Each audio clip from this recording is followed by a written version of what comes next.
You are being drained every single day, not by ghosts or demons, but by the very people you call your own. They are psychic vampires, and they can only siphon your life force because you are not at home. You have no inner center, no sealed aura. If you remain an ego, you are nothing but a target for every metaphysical attack and every curse in this universe. But the moment you become a nobody, a hollow bamboo, no spell can touch you. The arrow will pass through you as if it were passing through empty space. Hello, my beloved ones. I see you and I see the exhaustion in your eyes. You move through your days, you go to your offices, you return to your families, and you wonder why. Even after a full night's sleep, your soul feels like a parched desert. You feel as if something has been taken from you, something invisible, something vital. You are right.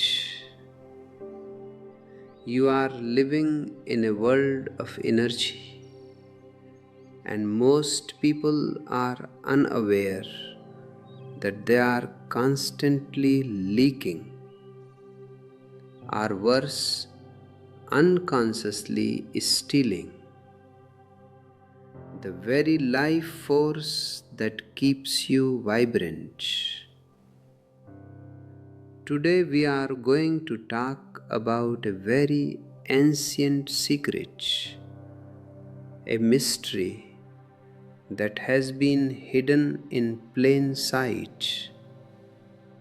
We are going to talk about psychic vampirism, not the kind you see in Hollywood movies with fans and capes, but the real metaphysical reality of energy theft.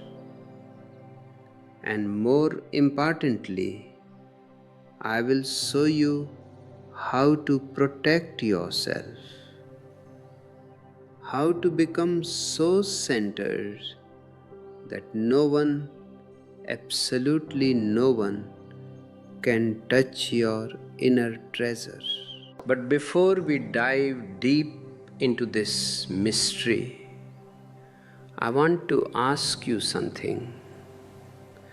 If this talk touches your heart, if you feel a spark of recognition, please share your thoughts in the comments. Your engagement helps this message reach those who are wandering in the dark. And if you feel that these teachings are transforming your life, consider supporting our work by clicking the join button or using super thanks. It is through your support that we can continue to share these hidden mysteries with the world. You must understand that man is not just a body. The body is only the outermost cell, the crust. Inside this crust, there is a complex system of energy fields. In the East, we have known this for millennia. We call it the aura, the prana, the subtle body. Every time you come into contact with another human being, there is an exchange.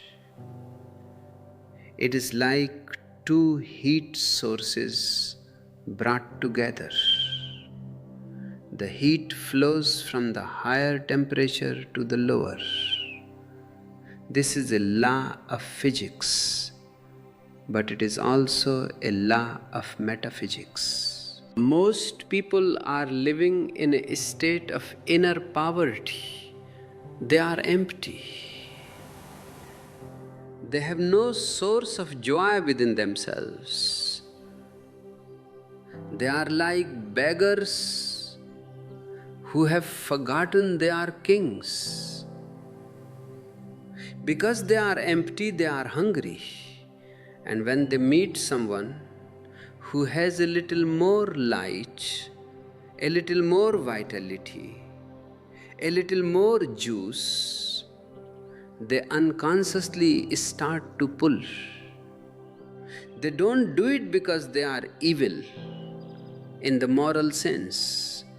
They do it because they are starving. They are psychic vampires, and they are everywhere.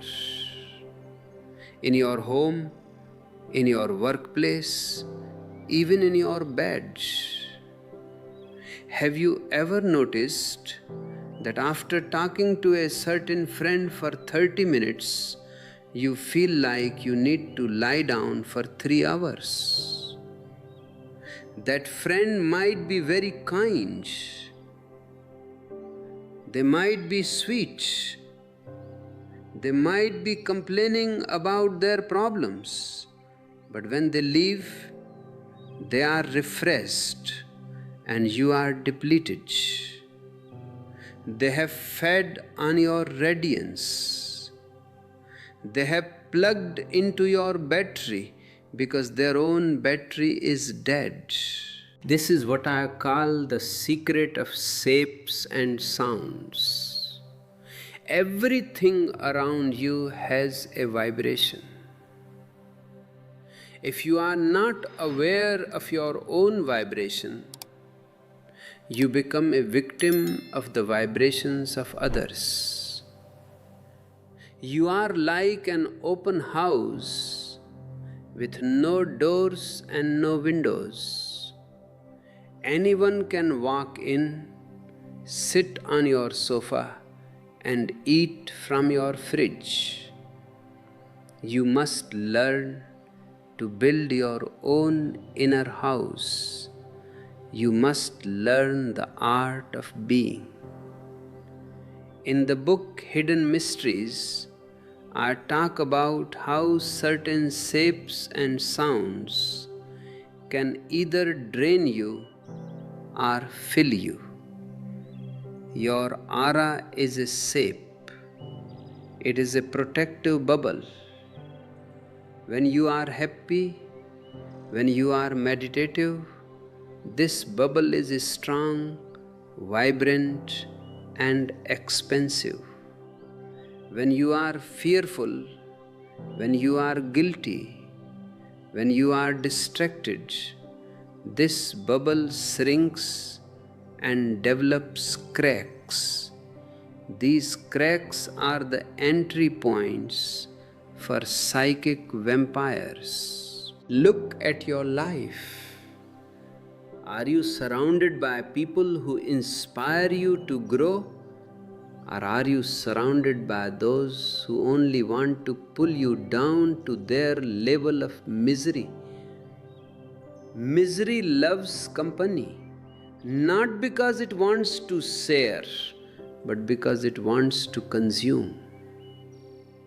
If you are feeling drained, it is a sign from your soul that you are leaking. It is time to stop the leak. It is time to become selfish in the way I describe in the Book of Secrets. Not the petty selfishness of the ego, but the spiritual selfishness that says, I must first find my own light before I can help anyone else. If you haven't subscribed to this channel yet, I invite you to do so now. We are building a community of seekers who are tired of living on the surface. Join us and let's explore these depths together.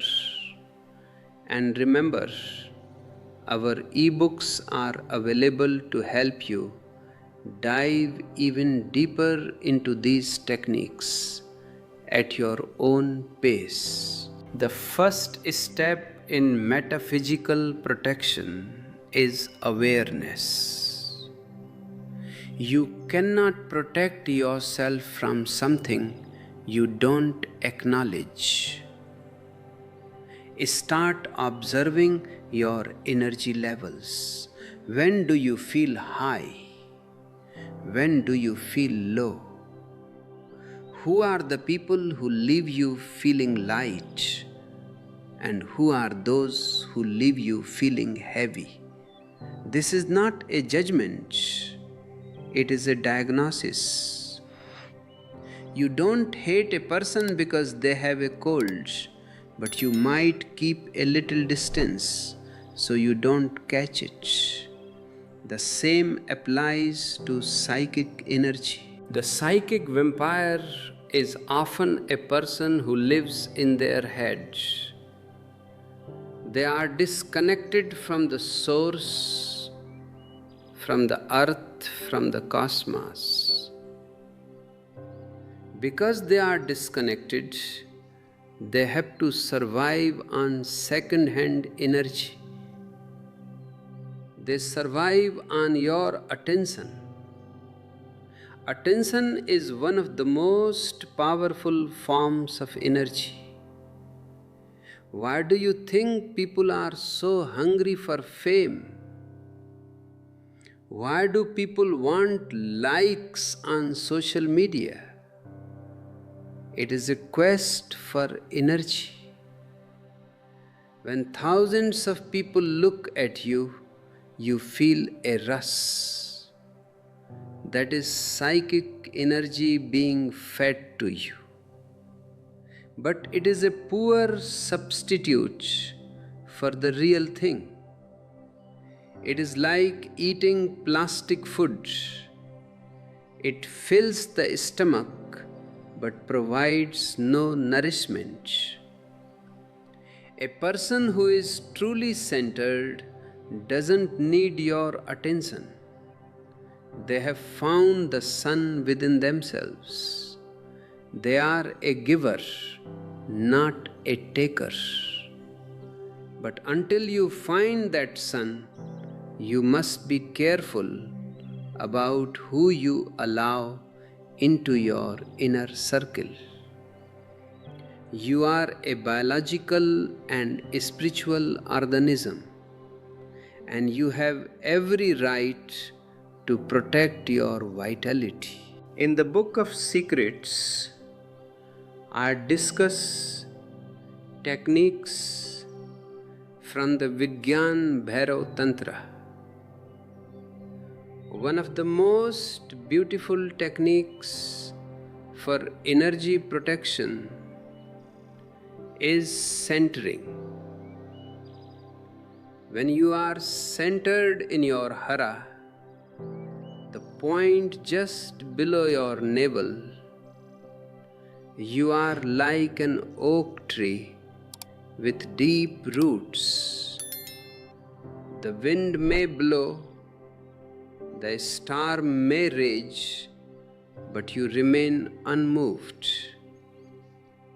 The psychic vampire cannot find a hook in you because you are not hanging out in your periphery. You are resting in your center. Most of you live in the periphery. You live in your words, in your clothes, in your reputation. Because you live in the periphery, you are easily touched. You are easily drained. If someone insults you, you get angry. What has happened? They have thrown a hook and you have caught it. They have triggered a reaction, and in that reaction, your energy flows toward them. Anger is a massive leak of energy. Why do you think some people love to provoke you? They are feeding on your reaction. They are prodding you to get a rise out of you. That rise is your life force jumping out of your body and into theirs. Stop reacting. Start observing. The moment you observe, you are back in your center. The moment you are in your center, the hook has nothing to catch. The person will try to provoke you. They will try to make you feel guilty. They will try to play the victim. These are all classic vampire tactics. But if you remain a silent witness, their efforts will fail. Not only will they fail to steal your energy, but because their energy has nowhere to go, it will return to them. And they will be forced to face their own emptiness. This is the beginning of your liberation. But there is so much more to tell you. We have only scratched the surface of the hidden mysteries of the soul. You must understand that the human energy body is not a static thing. It is a dynamic, pulsating field. In the ancient temples of India, in the pyramids of Egypt, in the pagodas of Tibet, the very architecture was designed to help you conserve this energy. This is a hidden mystery that modern man has completely forgotten. We build square boxes to live in, square offices to work in, and we wonder why our spirits feel boxed in.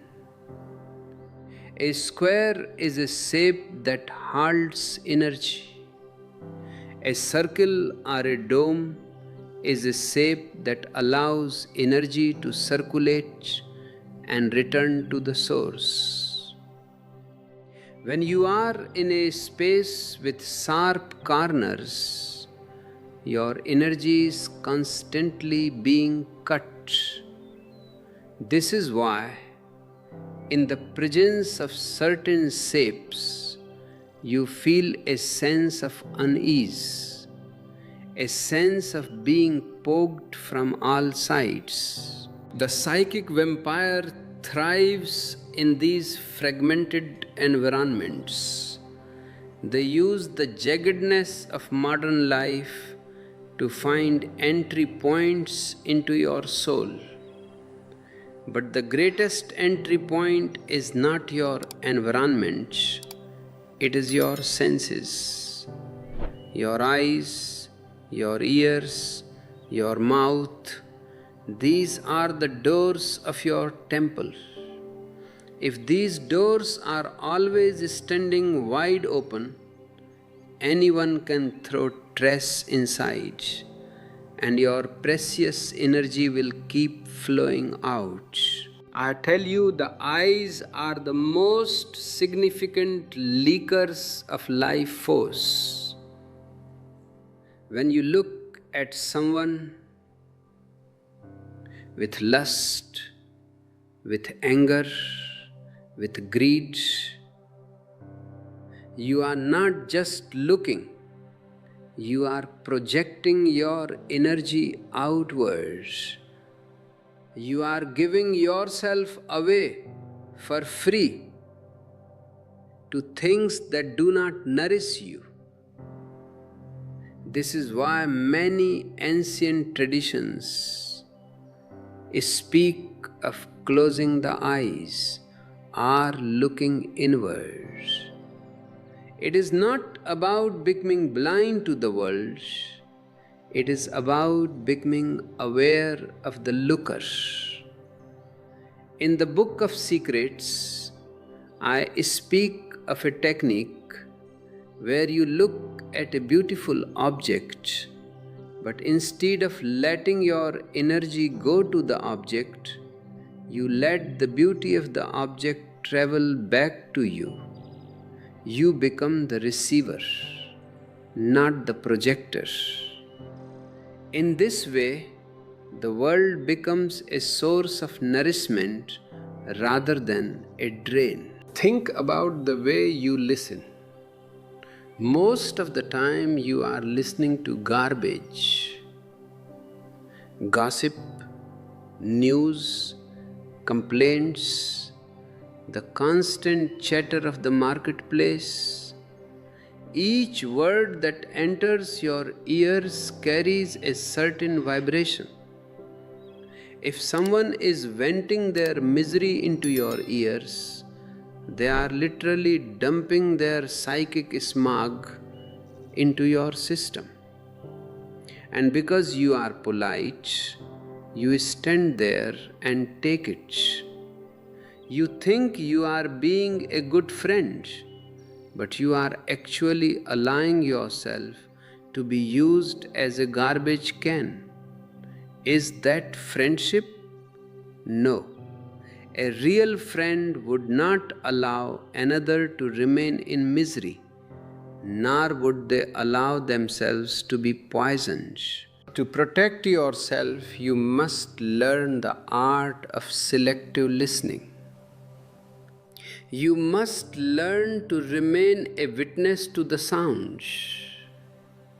When someone is speaking from a place of negativity, do not let the sound hit your heart.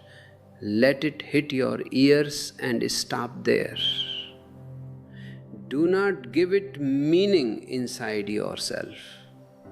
The moment you give a negative word meaning, you have invited it into your house.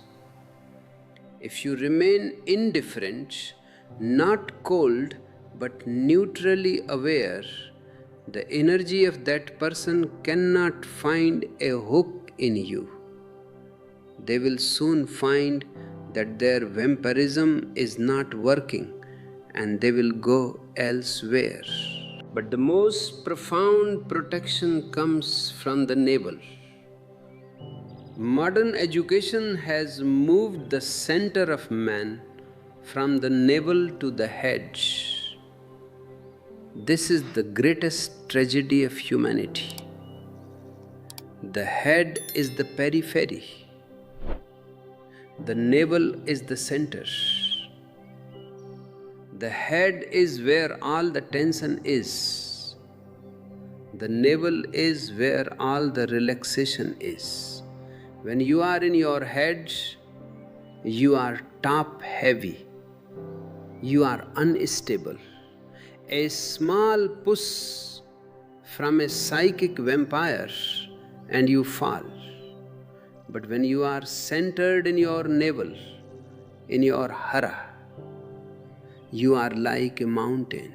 In Hidden Mysteries, I discuss how fragrances also play a role in this energy dynamic. Certain scents can expand your aura, while others can cause it to contract. In ancient times, incense was not used just for smell. It was used to create a scented shield around the meditator. It created a vibration that was incompatible with low energy entities or vampires. But you cannot carry a stick of incense with you everywhere. You must become your own fragrance. Your meditation must become so deep that you carry an invisible perfume of peace around you. This perfume is the ultimate protection. A psychic vampire is like a shadow. A shadow can only exist where there is a lack of light. If you are full of light, if you are an inner flame as the Vigyan Bhairav Tantra describes, where can the shadow enter? It cannot.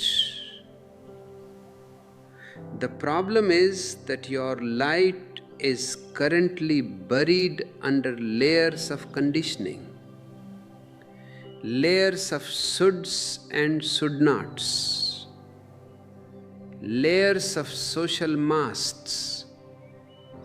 You are trying to be nice to everyone, and in that niceness, you are being nasty to your own soul.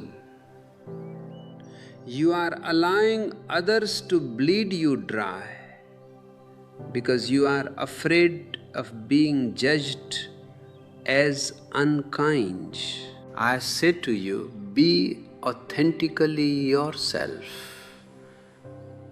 If someone is draining you, move away. You don't need to explain, you don't need to argue, and you certainly don't need to feel guilty. Your primary responsibility is to your own life force. If you are empty, you have nothing to give to anyone anyway. A beggar cannot help other beggars. Only a king can be a donor. To become a king of your own inner world, you must first stop the theft of your crown jewels. Consider the phenomenon of mass energy. Have you ever been to a large crowd, a protest, or a crowded shopping mall and felt an immense heaviness? This is because in a crowd, the individual auras merge into a collective aura, which is usually of a very low vibration. The collective is always less intelligent than the individual. In a crowd, you are no longer you are part of a mob. And the mob is a giant vampire. It feeds on individual consciousness. This is why I emphasize the need for periods of solitude. In solitude, you repair your energy field. You let the dust settle. You allow your aura to regain its natural shape. But even in solitude, you might be draining yourself. Your own mind can be a psychic vampire.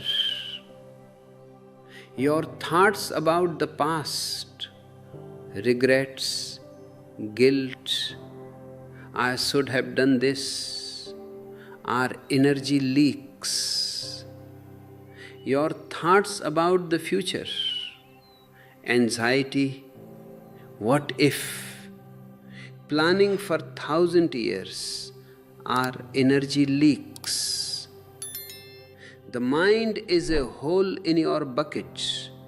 You can pour as much water of meditation as you want into it, but if the holes of past and future are there, the bucket will always be empty. This is why centering in the now is the only metaphysical protection that truly works. In the now, there is no leak. In the now, you are a solid point of light. The vampire needs time to operate. They need you to remember your debt to them, or to worry about what they think of you. If you are purely in the present moment, you are invisible to the vampire. They cannot see you because they only see through the lens of time. I want you to try a small experiment. Next time you are with someone who usually drains you, do not try to fight them. Do not try to block them with your mind. Instead, simply bring your awareness to your breathing. Feel the breath going in and out at the navel. Just watch the breath.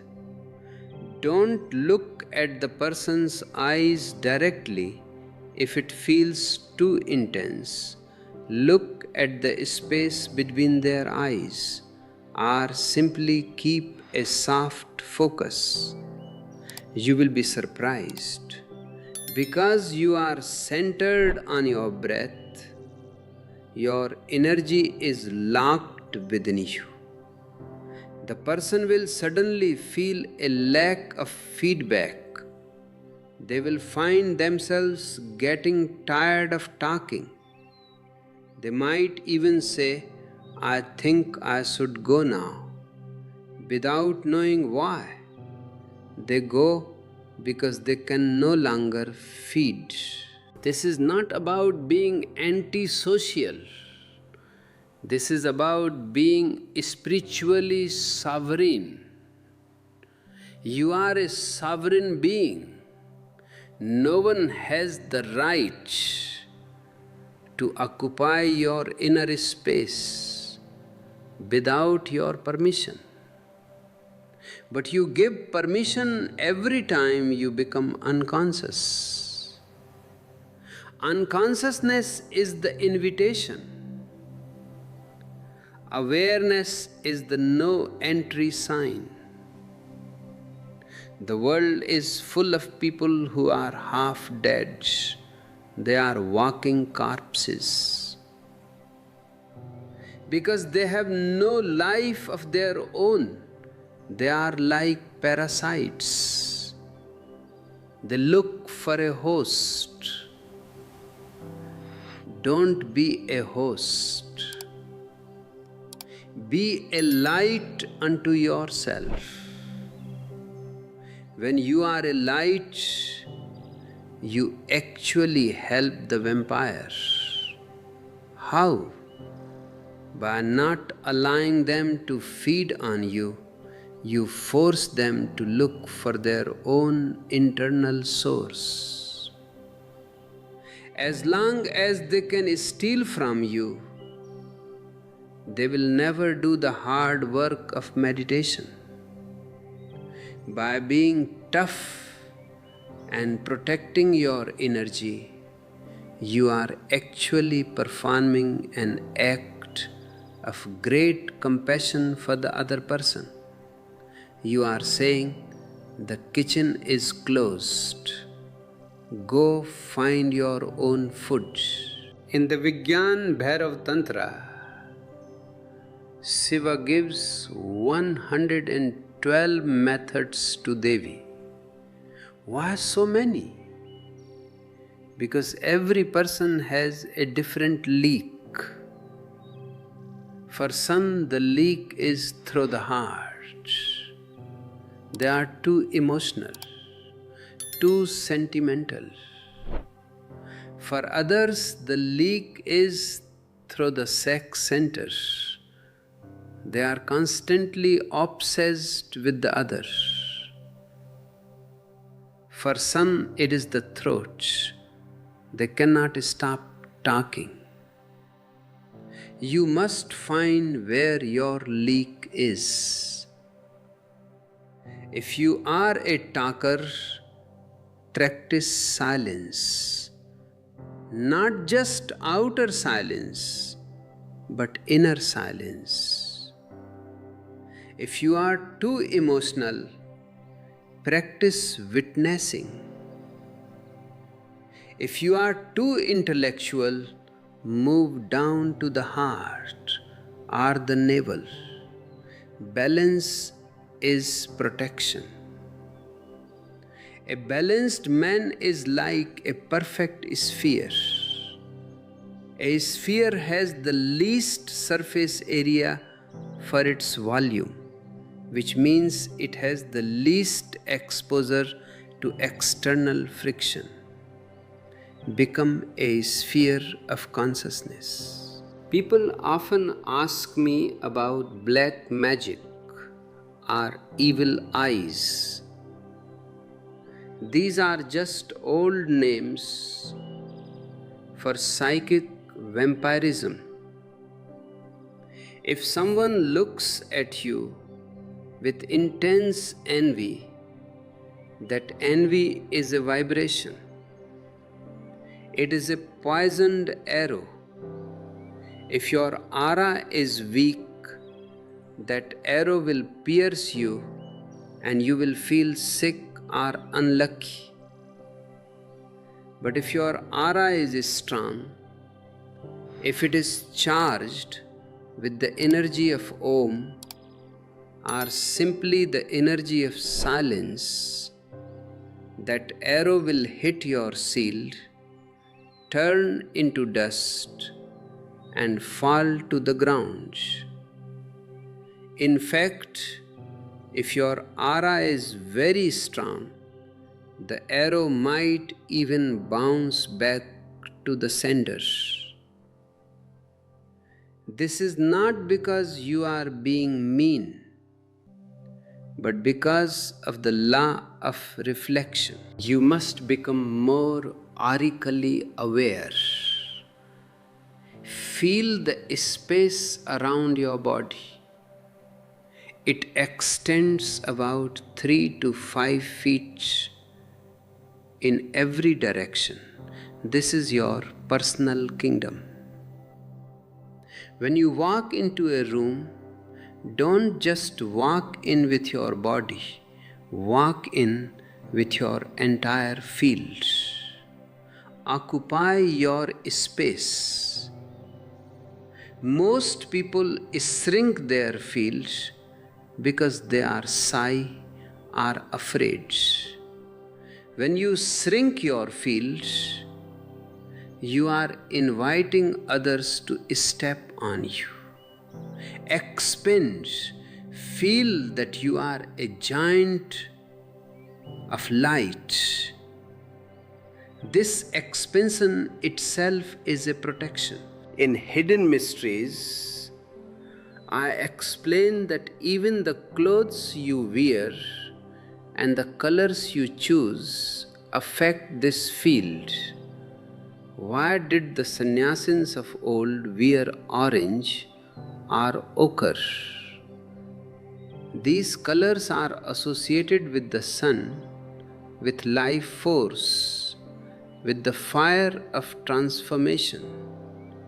They are colors that project energy outwards, making it harder for others to pull from you.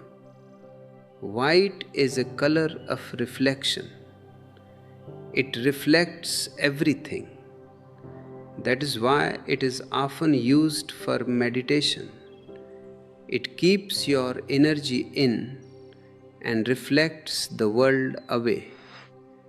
Dark, dull colors tend to absorb energy, both your own and the negativity of others. Be mindful. You are a biological and spiritual radio station. You are both a transmitter and a receiver. What are you transmitting? And what are you allowing yourself to receive? I want you to understand that this journey into energy protection is not a journey into fear. If you are afraid of psychic vampires, you are already giving them power. Fear is the greatest attractor of negativity. If you are afraid of being drained, you are vibrating at the frequency of victimhood, and the universe will always send you oppressors to match your frequency. Instead of fear, use presence. Presence is different from defense. Defense means you have already accepted that an enemy exists. Presence means you are so full of yourself in the most beautiful sense that the concept of an enemy cannot even enter your field. A sun does not defend itself against the darkness, it just shines.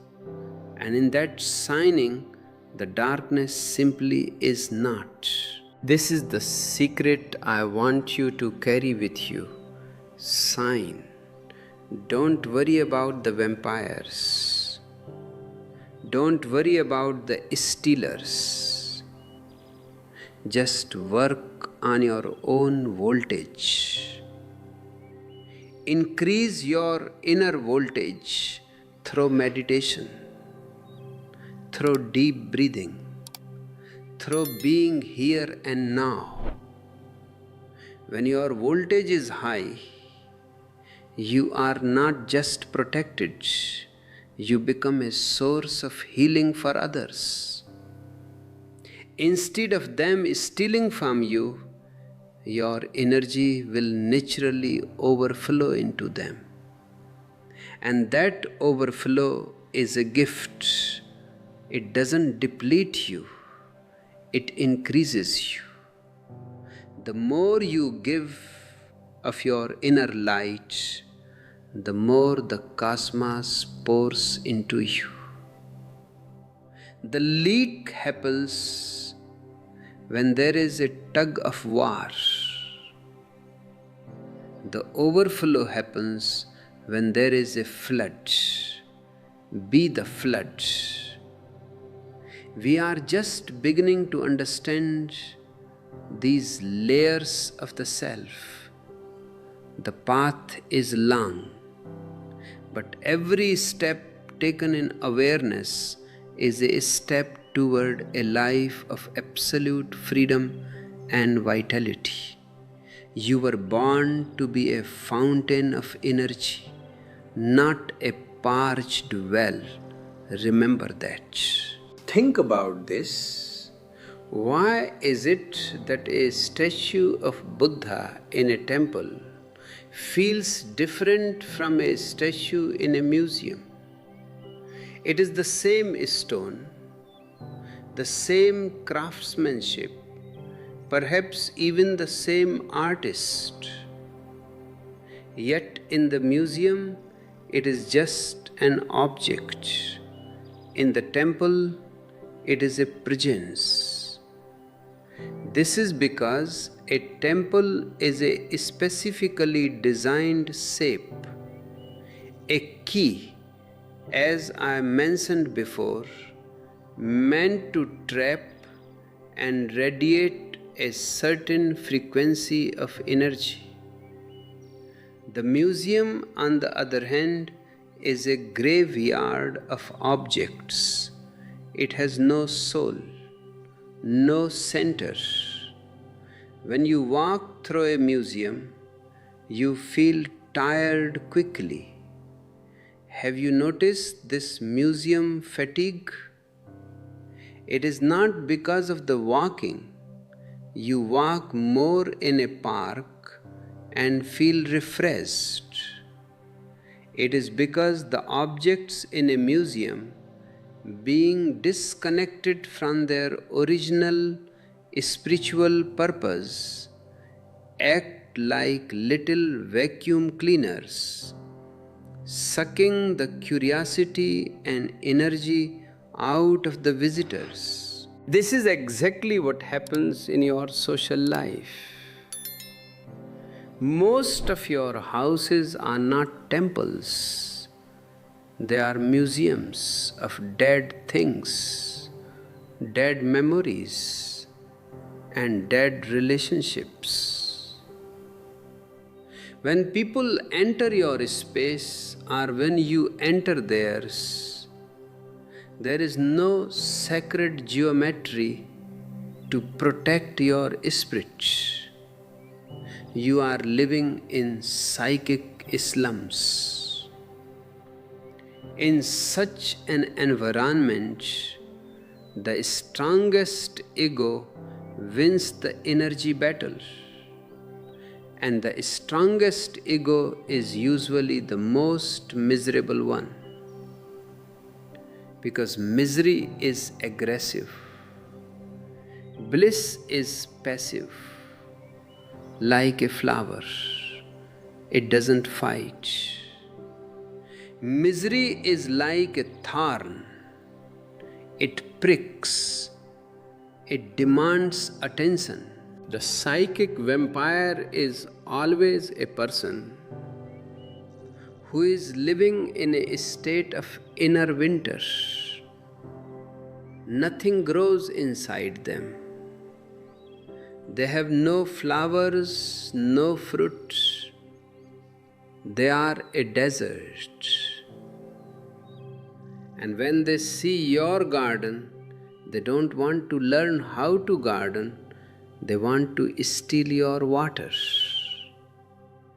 They do this through the secret of sounds. Listen to the way people talk to you. Are they sharing something of beauty? Are they expressing a haiku of their soul? No. They are mostly dumping. They use language as a plumbing system to move their inner filth into your psychic space. In Hidden Mysteries, I explain that sound is not just what you hear. It is a force that shapes matter. There are sounds that can heal and sounds that can kill. When a vampire speaks to you in a certain tone, a tone of constant complaining, of subtle guilt tripping, of poor me, they are using a vibration that literally makes your energy field contract. Have you felt it? Your chest tightens, your breathing becomes shallow. This is your energy body trying to hide. But because you are civilized, you force yourself to stay open. You force yourself to listen. This forced listening is the most common way people are drained. You must understand the logic of Mullah Nasruddin on the aeroplane. He was walking up and down the aisle of the plane, huffing and puffing, trying to reach his destination faster. The passengers told him, "Mullah, the plane is already flying. Your walking is not helping. You are only exhausting yourself." But the mullah wouldn't listen. He thought his effort was necessary. You are doing the same with your energy. You are walking in the aeroplane. You are worrying about things you cannot change. You are reacting to people who don't matter. And you are trying to fix people who don't want to be fixed. Every time you try to fix a psychic vampire, you are giving them exactly what they want: your focused attention. Your attention is their food. The moment you stop trying to fix them, the moment you become indifferent, you stop walking in the plane. You sit down, you close your eyes, and you let the universal plane take you where you need to go. Indifference is the greatest shield. It is not hate. Hate is also a form of energy exchange. If you hate someone, you are still connected to them. In fact, hate is a very strong umbilical cord. You can be drained by someone you hate just as easily as by someone you love.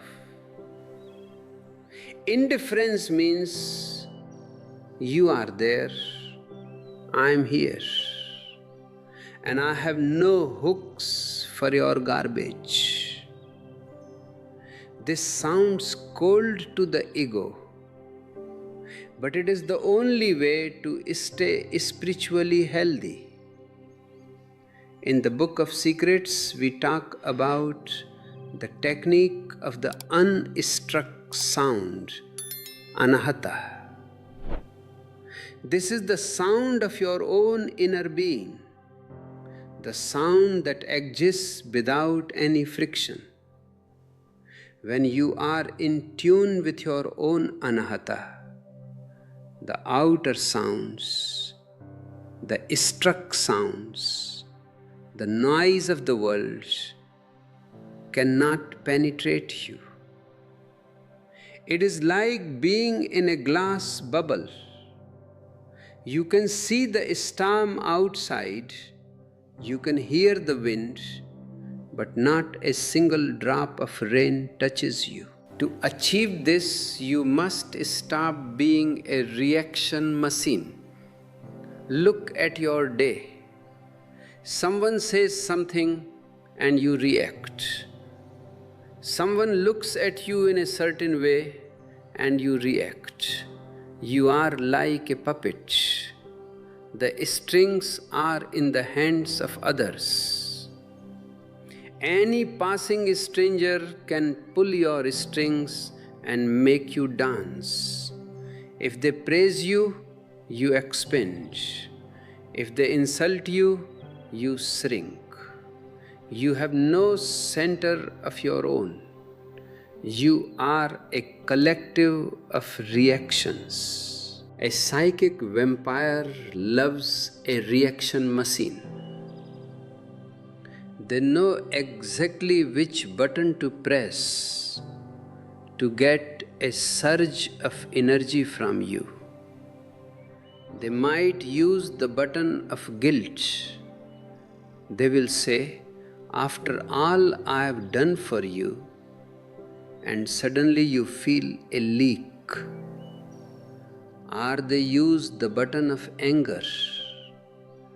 They say something so stupid, so illogical, that you feel you must correct them. The moment you start the argument, they have won.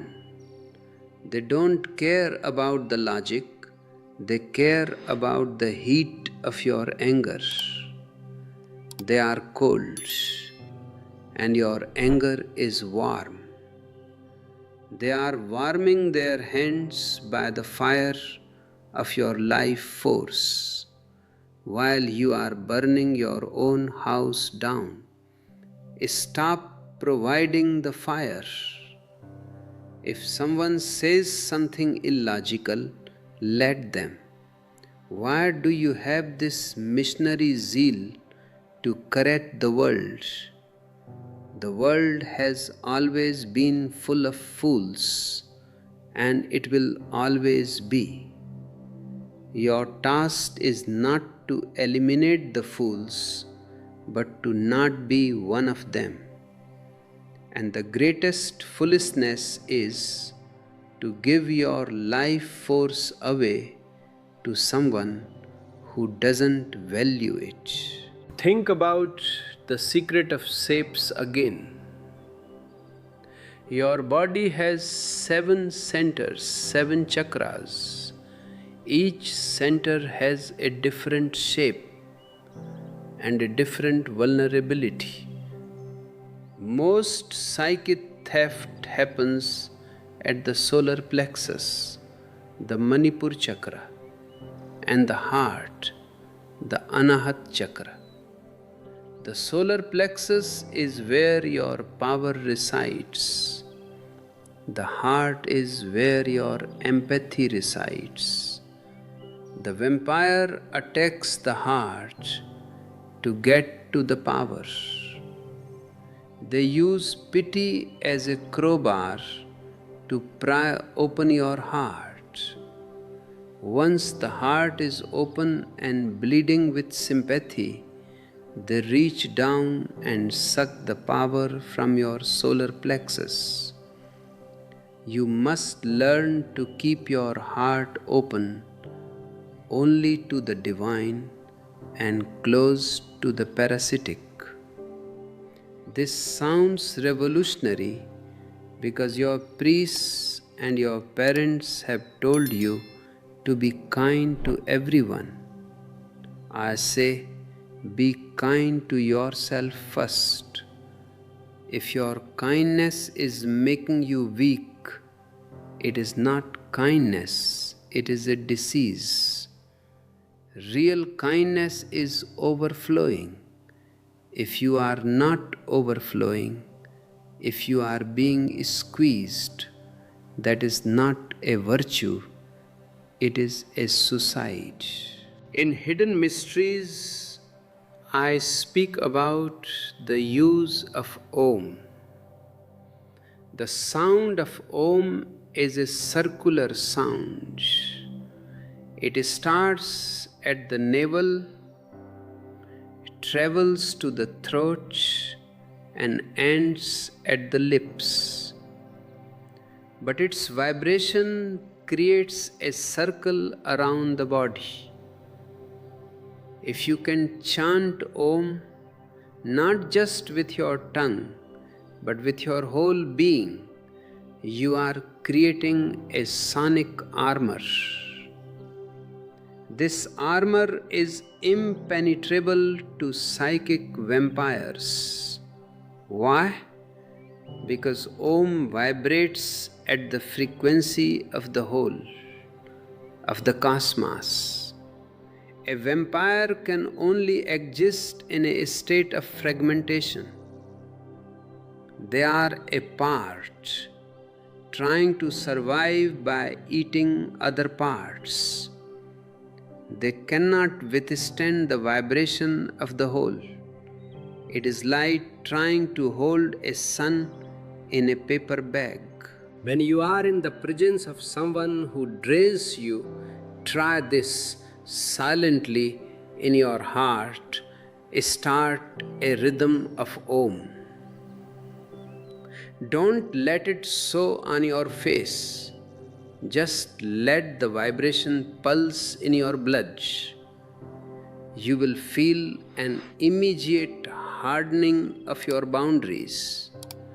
Not a hard wall of ego, but a high vibrational shield of light. The other person will suddenly feel uncomfortable. They might start fidgeting. They might lose their train of thought. They will feel a resistance they cannot explain. This is because their psychic fangs are hitting a diamond hard frequency. And what about your home? Your home should be a temple of energy. Look at the objects in your room. Do they have soul, or are they just stuff? Every object you own that you don't love is a drain. Every gift you've kept out of obligation from someone you don't like is a Trojan horse for their energy. It sits there in your living room, vibrating with their frequency, acting as a beacon for their influence. Clean your house, not just from dust, but from psychic debris. Only keep what makes your heart sing. If an object feels heavy, throw it out. It is better to have an empty room full of light than a crowded room full of ghosts. The Book of Secrets teaches that you should imagine your body as being empty. This is a very powerful technique for protection. Imagine you are just a hollow bamboo. There is no you inside. If there is no you, who can the vampire attack? They throw their hook, but there is nothing to catch. They try to suck your energy, but they only suck the emptiness. And emptiness cannot be stolen. Emptiness is the only thing that is truly yours, because it is the only thing that is no thing. The ego is something. The ego is a thing. And because it is a thing, it can be manipulated, it can be drained, it can be hurt. The Atma, the soul, is nothing. It is like the sky. You can throw stones at the sky, but where do they go? They fall back on your own head. The sky remains untouched. Become the sky. When the psychic vampire approaches, don't be a solid body of ego. Be a spacious sky of consciousness. Let their words, their demands, their needs pass through you like clouds. Don't grab the clouds. Don't try to push them away. Just let them pass. If you are nobody, you are safe. If you are somebody, the good friend, the helpful neighbor, the dutiful son, you are in danger. Because these somebodies have rules they must follow, and the vampire knows the rules better than you do. They will use your own definitions of yourself to enslave you. If you were a real friend, you would listen to me for 4 hours. This is a trap. Break the definition. Be nobody. A nobody has no obligation to be nice to a parasite. The phenomenon of psychic vampirism is also linked to what I call the law of the vacuum.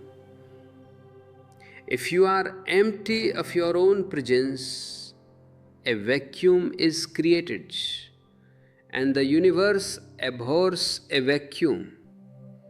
If you don't fill your space with your own awareness, someone else's ismog will fill it.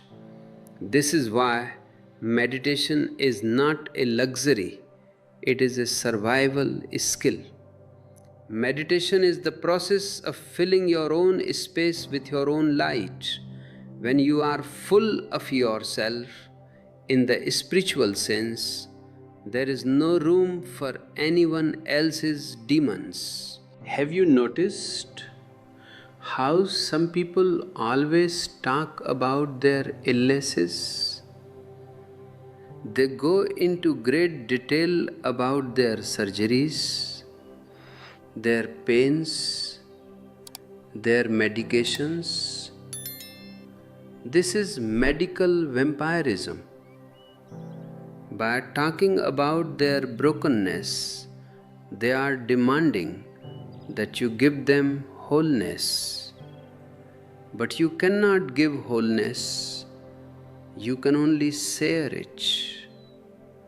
When you pity a sick person, you are actually feeding their sickness. You are making the sickness profitable for them. They get your attention, they get your care, they get your energy, all because they are sick. So unconsciously, they stay sick. Your pity is a poison for them and a drain for you. Instead of pity, give them compassionate distance. Wish them well, offer what practical help you can, but do not let your soul enter their hospital bed. Stay in your own health. Stay in your own vitality. Your health is the best thing you can offer the world. 1,000 sick people cannot help one sick person. But one truly healthy, vibrant person can inspire 1,000 to find their own health. In the ancient mysteries, there was a technique called the circle of fire.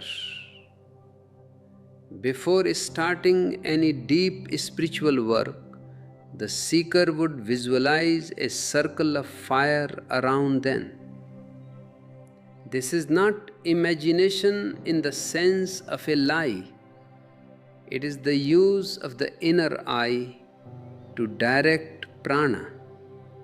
If you can visualize it clearly enough, it becomes a reality in the subtle world.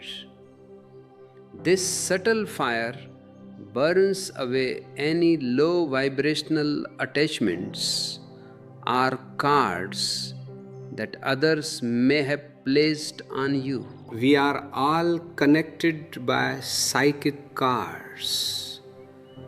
When you think of someone, a card is established.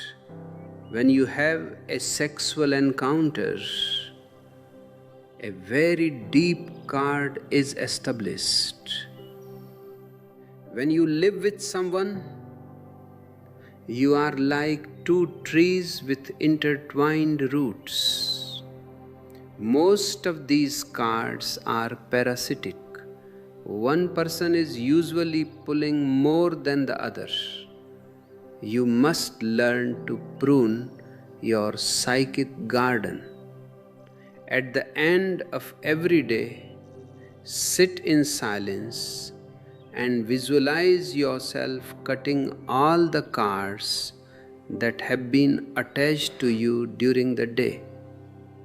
Return their energy to them and call your energy back to yourself. Say to yourself, I am whole, I am one, I am centered. This is the secret of the seed mentioned in the Vigyan Bhairav Tantra. The seed is self-contained. It has everything it needs inside. It doesn't need to steal from other seeds. It only needs the right environment, soil, water, light to grow. You are a spiritual seed. Your soil is your body. Your water is your meditation. And your light is your awareness. If you focus on your own growth, you will become a tree of life. And a tree of life doesn't worry about vampires. Even if 1,000 parasites sit on its branches, the tree is so vast, so full of sap, so connected to the earth that it doesn't even feel them. The goal is to reach a state of abundant life. When you have abundant life, you are no longer a bank that can be robbed. You are a sun that cannot stop giving. A bank has a limited amount of money. If a thief takes it, the bank is poor. A sun has an infinite amount of light. No matter how much you take, the sun is not diminished. In fact, the sun needs to give, otherwise it will explode. This is the transformation I am talking about. Move from the bank consciousness to the sun consciousness. The bank consciousness is always worried about theft, about leaks, about protection. It is a state of fear. The sun consciousness is a state of radical giving. But you can only reach the sun consciousness by first protecting your small flame while it is still a candle. If you leave a candle in a storm, it will go out. You must protect it with your hands. You must put it behind a glass. Your awareness right now is like that small candle flame. The storm is the world of psychic vampires, the world of mass energy, the world of unconsciousness. Use the techniques I have given you, the navel centering, the Om vibration, the selective listening, the hollow bamboo to protect your candle. As your meditation deepens, the candle will become a torch. A torch is harder to blow out, and eventually the torch will become a forest fire. Then the wind doesn't blow out the fire, the wind feeds the fire. The very problems and vampires that once drained you will then become fuel for your growth. When someone attacks you, instead of feeling drained, you will feel a surge of awareness. You will use their negativity as a contrast to see your own positivity more clearly. But until that day, be wise as a serpent and gentle as a dove. Don't go looking for battles. Don't try to test your strength against a master vampire. If you know a place or a person drains you, stay away. There is no ego in avoiding a drain. It is simply intelligence. Why would you walk into a pit of mud if you have clean clothes on? Remember the secret of fragrances. Your aura has a smell. I don't mean a physical smell, but a psychic fragrance. A person who is full of anger smells like sulfur. A person who is full of lust smells like a swamp. A person who is meditative smells like a lotus. Psychic vampires are attracted to certain smells. They are attracted to the smell of victimhood. If you feel like a victim, you are perfuming yourself with an invitation to vampires. Change your fragrance. Change it through gratitude. Gratitude is the most beautiful fragrance in the world. It is a very high frequency. A vampire cannot stand the smell of gratitude. It makes them feel sick because it is the opposite of their complaining frequency. If you are grateful for everything, even for the vampire who showed you where your leaks are, you become unpalatable to them. You become spiritual poison for the parasites. They will take one bite of your energy, find it bitter with gratitude, and never come back. This is the hidden mystery of protection. The best defense is a quality of being that is incompatible with the attacker. You don't need walls, you need a different frequency. A radio tuned to classical music cannot hear the static of another station, even if the air is full of it. Tune your inner radio to the music of the spheres, to the silence of the soul. When you walk in the world, walk like a king or a queen. Not with pride. Pride is just a mask for insecurity, but with dignity. Dignity is the natural expression of a centered being. A person with dignity cannot be used. A person with dignity cannot be pushed. Their very presence commands a certain sacred distance. This distance is your metaphysical shield. As you go through your day, keep a part of your attention always at the navel. Let the world happen. Let the people talk, but keep a thread of awareness connected to your center. This is the secret of the golden thread. As long as you are connected to your center, you are grounded. And just like an electrical system, a grounded person can handle surges of energy without blowing a fuse. If a vampire shocks you with their negativity, the energy will pass through you and go straight into the earth through your grounding.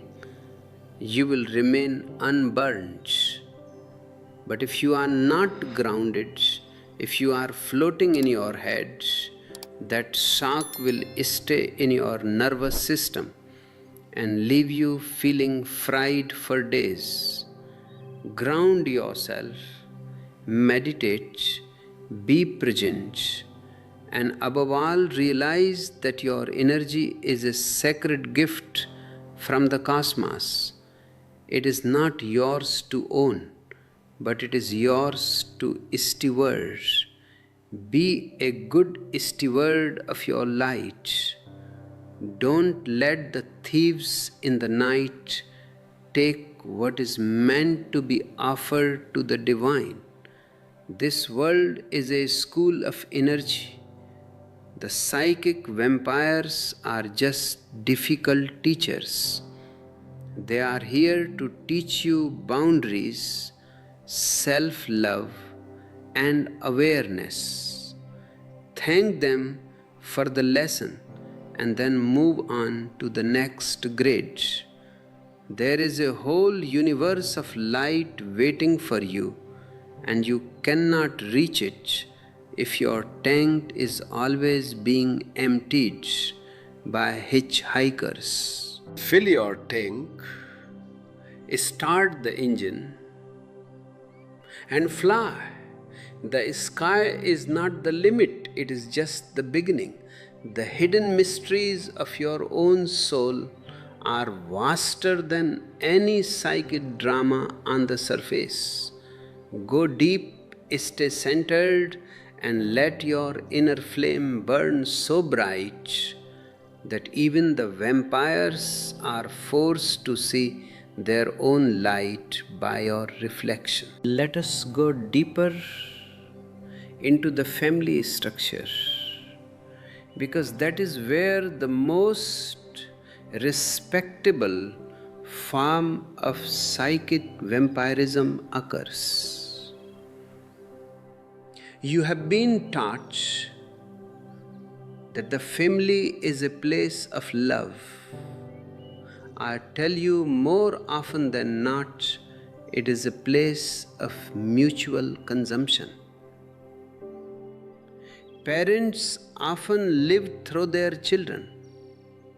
This sounds like sacrifice, doesn't it? They say, I am living only for my children. But this is a very dangerous statement. If you are living for your children, you are feeding on their future.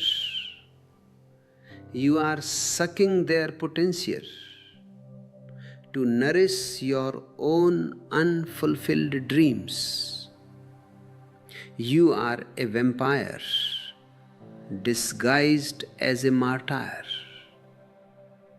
And the child, being small and dependent, has no choice but to let the parents drink from their life force. This is why when children grow up and leave the house, the parents often fall ill or feel a sudden massive depression. It is not just loneliness, it is withdrawal. The source of fresh, bubbling energy, the child, is gone. And the parents don't know how to connect to the universal source. They have become used to the soft energy of the youth. Similarly, in marriages, you often see one partner who is vibrant and another who is constantly damp. After 10 years, the vibrant one becomes a shadow and the damp one seems to have stabilized. What has happened? A slow, steady siphoning of energy. In the name of oneness, one has eaten the other. This is not the oneness I speak of. My oneness is the meeting of two wholes, two suns. This family oneness is often just a parasitic arrangement where two people cling to each other because they are both afraid of the dark. In Hidden Mysteries, I discuss the concept of the key. Your energy body has certain locks. These locks are your complexes, your traumas, your repressed desires. A psychic vampire is an expert locksmith. They know exactly which emotional key to turn to to open you up. They might use the key of recognition. They praise you, they tell you how wonderful you are, they make you feel special. And in that opening of your ego, they slip in and start to drink. This is why you must be as wary of flattery as you are of insult. Both are keys meant to open your doors from the outside. A centered person is unlocked. They have no locks because they have no secrets from themselves. They have accepted themselves totally. If someone praises them, they watch the praise pass by. If someone insults them, they watch the insult pass by. Because there is no lack of ego. The vampire's key just turns in empty air. There is nothing to catch. This is the ultimate metaphysical protection. To be so transparent, so hollow, that there is no surface for the vampire to grab onto. Think about the secret of the third eye mentioned in the Vigyan Bhairav Tantra. The third eye, the Agna Chakra, is the center of will and vision. When your energy is focused at the third eye, you possess a piercing quality. You see things as they are, not as they appear. When a psychic vampire approaches you, if you are centered in your third eye, you don't just see their words, you see their hunger. You see the black hole in their heart, and the moment you see it, the game is over. The vampire can only operate in the fog of unconsciousness. Your vision is like a spotlight. Under its glare, the vampire feels exposed and shrinks away. I often say that the virtuous people, the saints of your society, are often the biggest energy drainers. Why?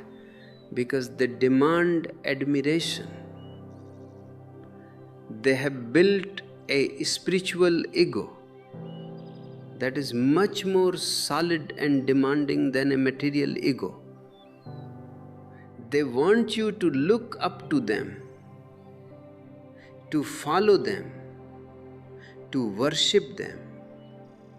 This worship is a high-grade fuel for their ego. They are pious vampires.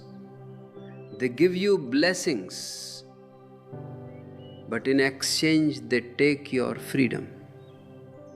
A real master, a real enlightened being doesn't want your worship. They want your awakening.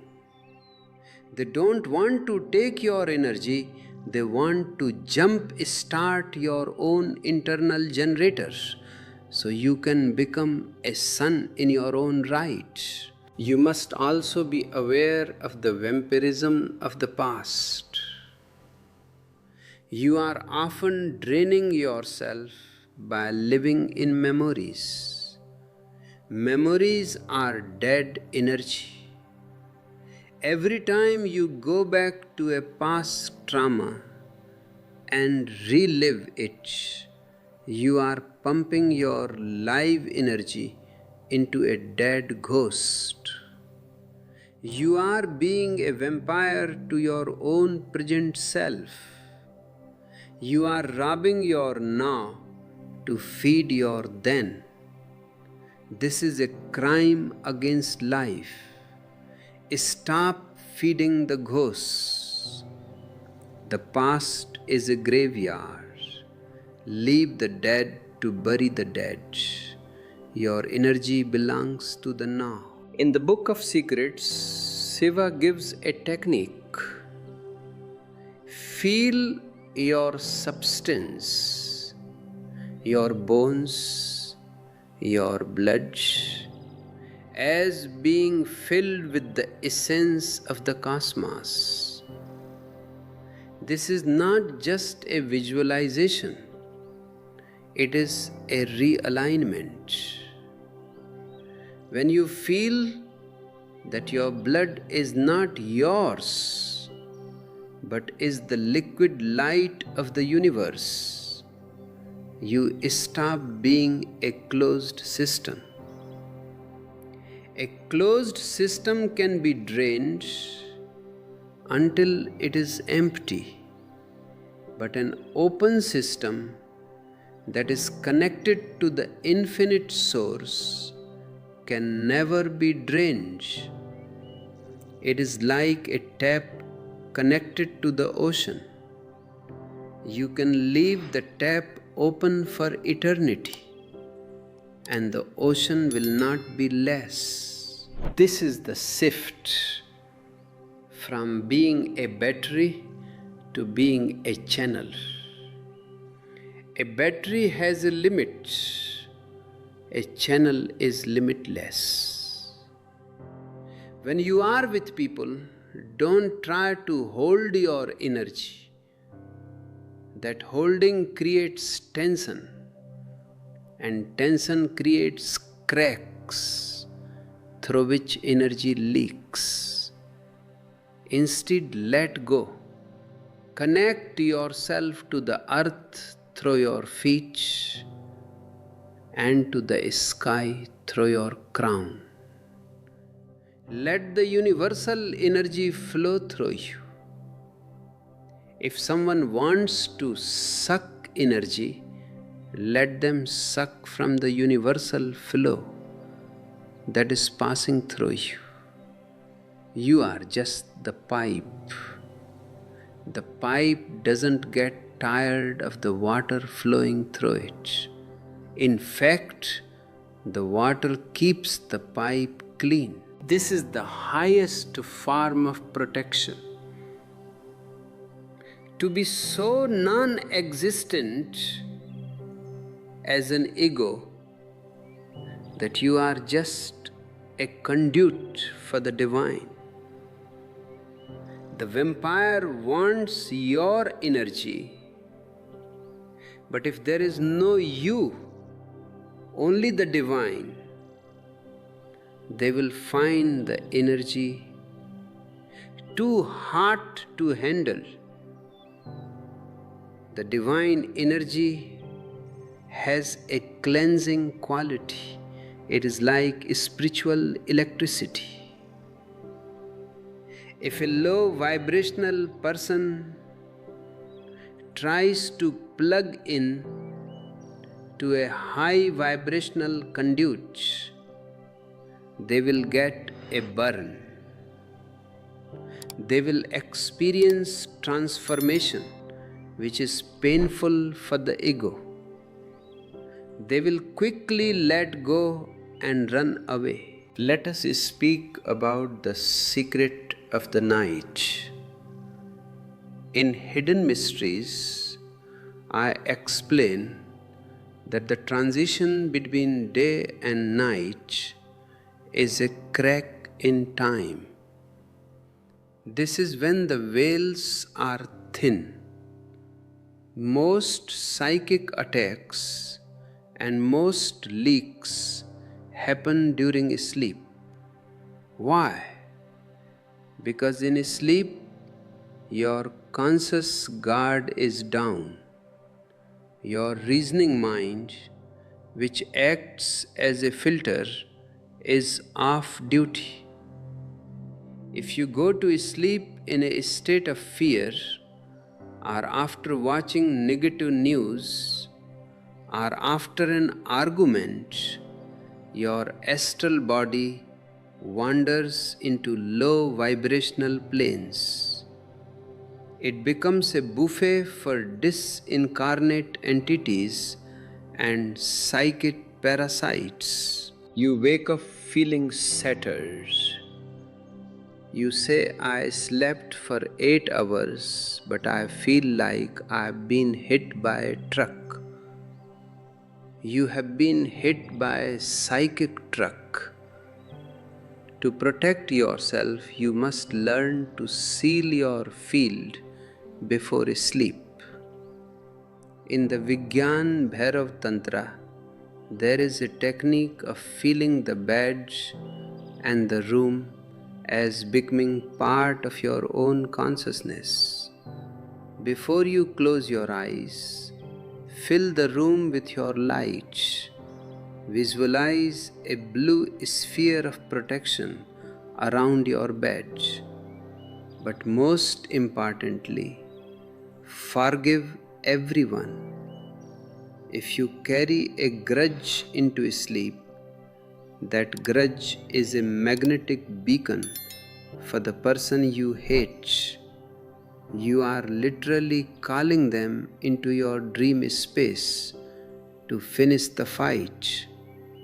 And in the dream space, there are no laws of physics to protect you. Drop the world before you drop into sleep. Become innocent again, like a newborn baby. A baby has a very strong aura because they have no guilt and no clinging. Their energy is pure potential. If you can go to sleep in a state of purnata, wholeness, you will wake up recharged from the cosmic source. Sleep can be a meditation if you know how to enter it. I want to tell you about the vampirism of the intellect. There are people who argue just to drain you. They are not interested in the truth. They are interested in the victory. Every logical point they make is a jab at your energy field. They want to see you stumble. They want to see you get frustrated.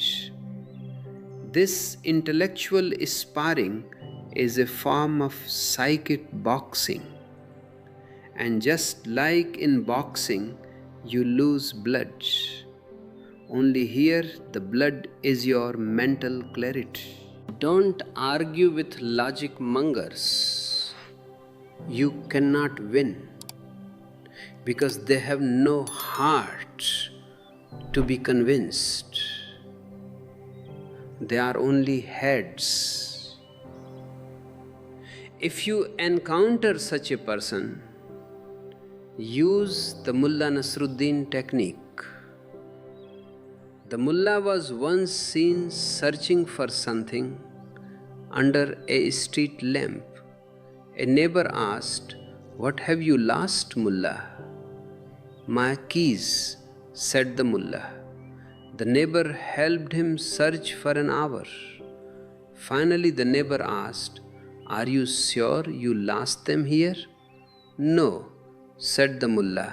"I lost them over there in the dark alley." "Then why are you searching here?"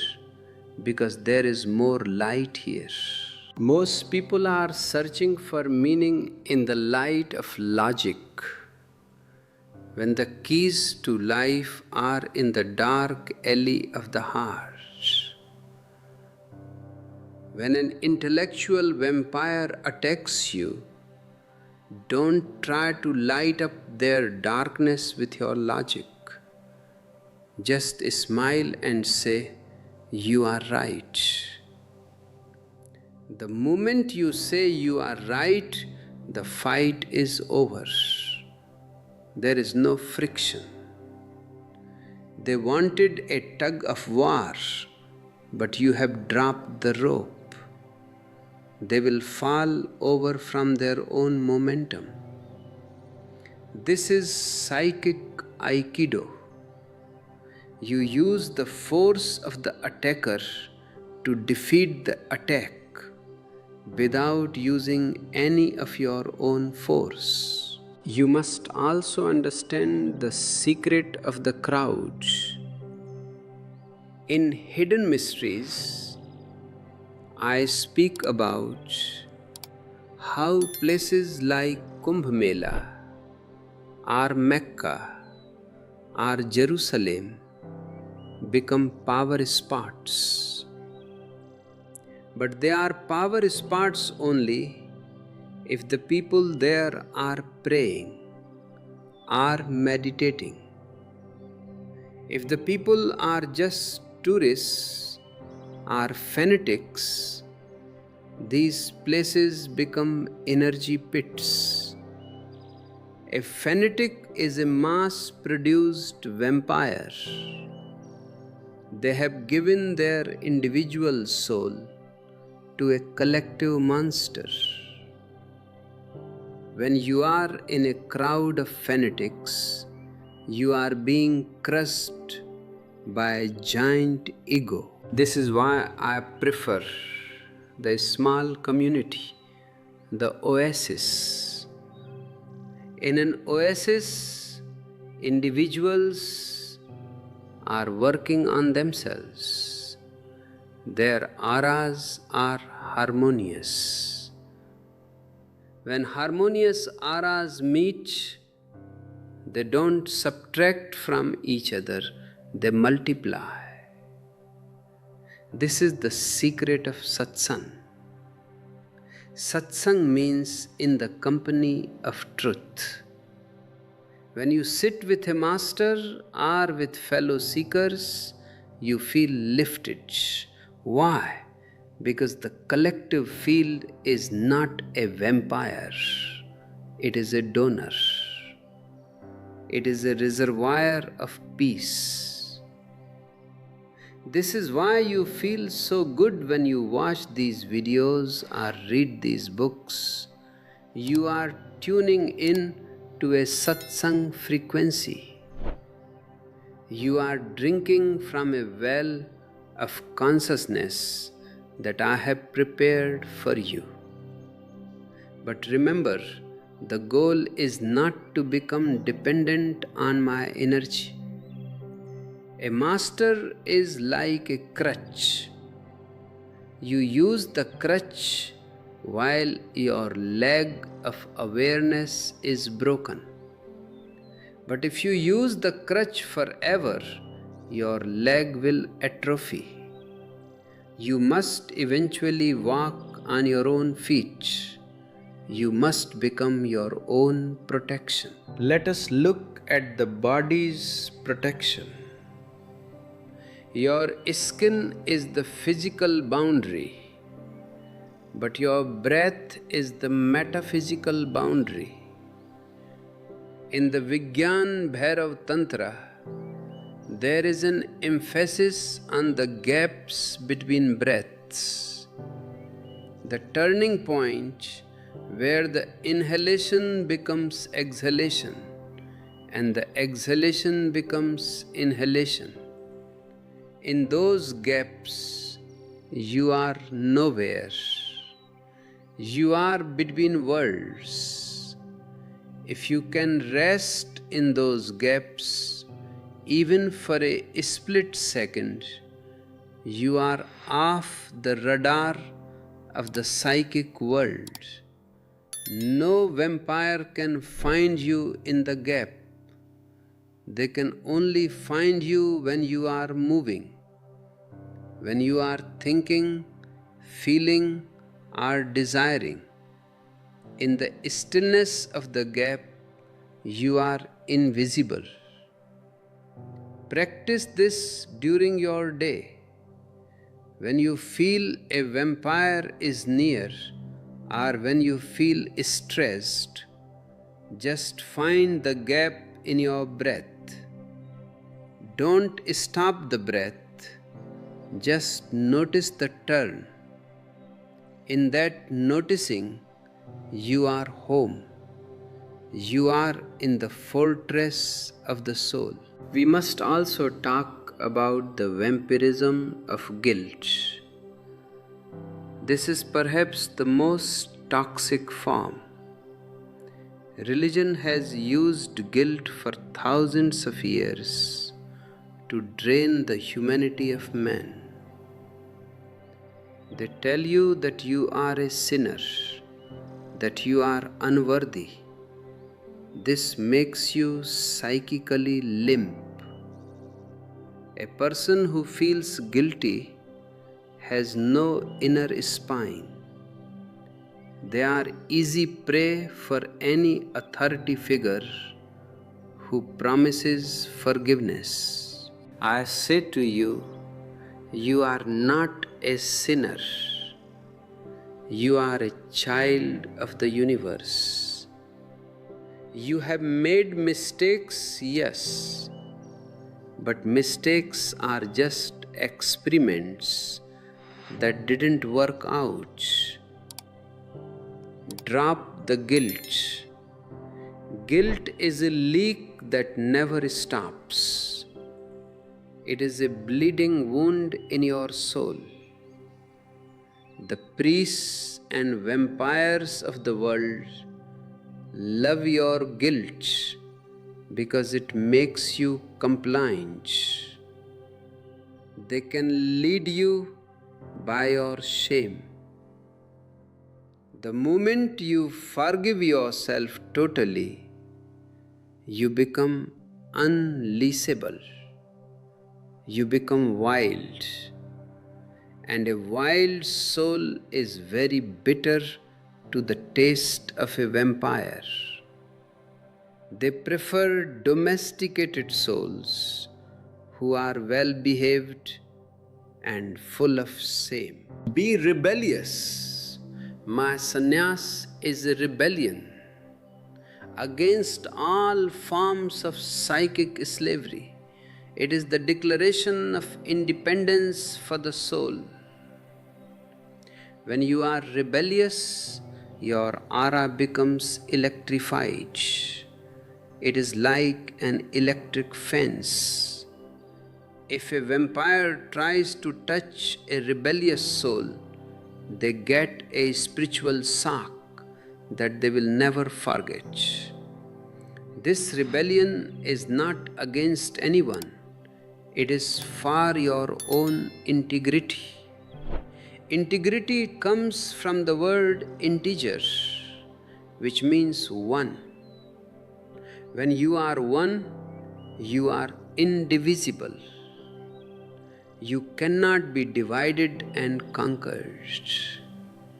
The vampire's strategy is always divide and rule.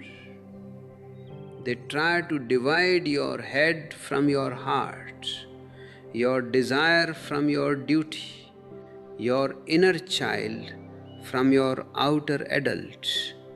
In that division, fissures appear. In those fissures, they plant their seeds of influence. Be whole, be one. If you are angry, be wholly angry. If you are sad, be wholly sad. If you are laughing, be wholly laughter. Don't be split. A split person is a leaking person. A whole person is a sealed person. In Hidden Mysteries, I speak about the secret of the temple. The ancient temples were built on lays, lines of earth energy. They used copper, gold, and crystals to amplify this energy. You are a walking temple. Your bones are the pillars. Your heart is the altar. and your awareness is the deity sitting in the inner sanctum. If the deity is awake, the temple is protected. If the deity is asleep, the dogs and the vultures will enter and defile the altar. Wake up the deity. This is the only security in this insecure world. You are looking for insurance. You are looking for bank balances. You are looking for bodyguards. But all these are physical and can be taken away. Only the awake soul is impregnable. Look at the secret of the sound of silence. In the Vigyan Bhairav Tantra, Shiva says, listen to the sound of a stringed instrument being played. Then, when the sound fades, listen to the silence that follows. That silence is not nothingness, it is a presence. It is the source of all sounds. If you can wrap yourself in that silence, you are wearing the cloak of invisibility. The psychic world is a world of noise. If you are silent, you don't exist for that world. This is why I speak so much. I use words to create silence. My words are like hammers that break your old thoughts, and in the gaps between my words, you can taste the silence. That taste is your medicine. It heals the wounds left by the vampires of your life. It knits your aura back together. Let us discuss the vampirism of media. You are being drained by your screens. Every advertisement is a psychic hook designed to create a lack in you. They want you to feel incomplete, so you will buy their product to fill the hole. They are corporate vampires. They manufacture emptiness in your soul so they can sell you plastic filler. Turn off the noise. Spend time with trees. Trees are great donors. They have excess energy. They are connected to the earth and the sun. When you sit with a tree, your aura naturally syncs with the slow, deep rhythm of the tree. The tree sucks your negativity. It is CO2 for the tree and gives you vitality. It is oxygen for the tree. This is a sacred exchange. Nature is the anti-vampire. In nature, everything is giving to everything else. Only man has become a taker. Return to nature. Return to your nature.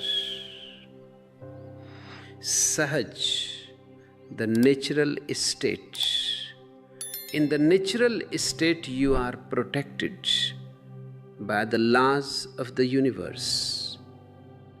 A deer doesn't need psychic protection from a lion.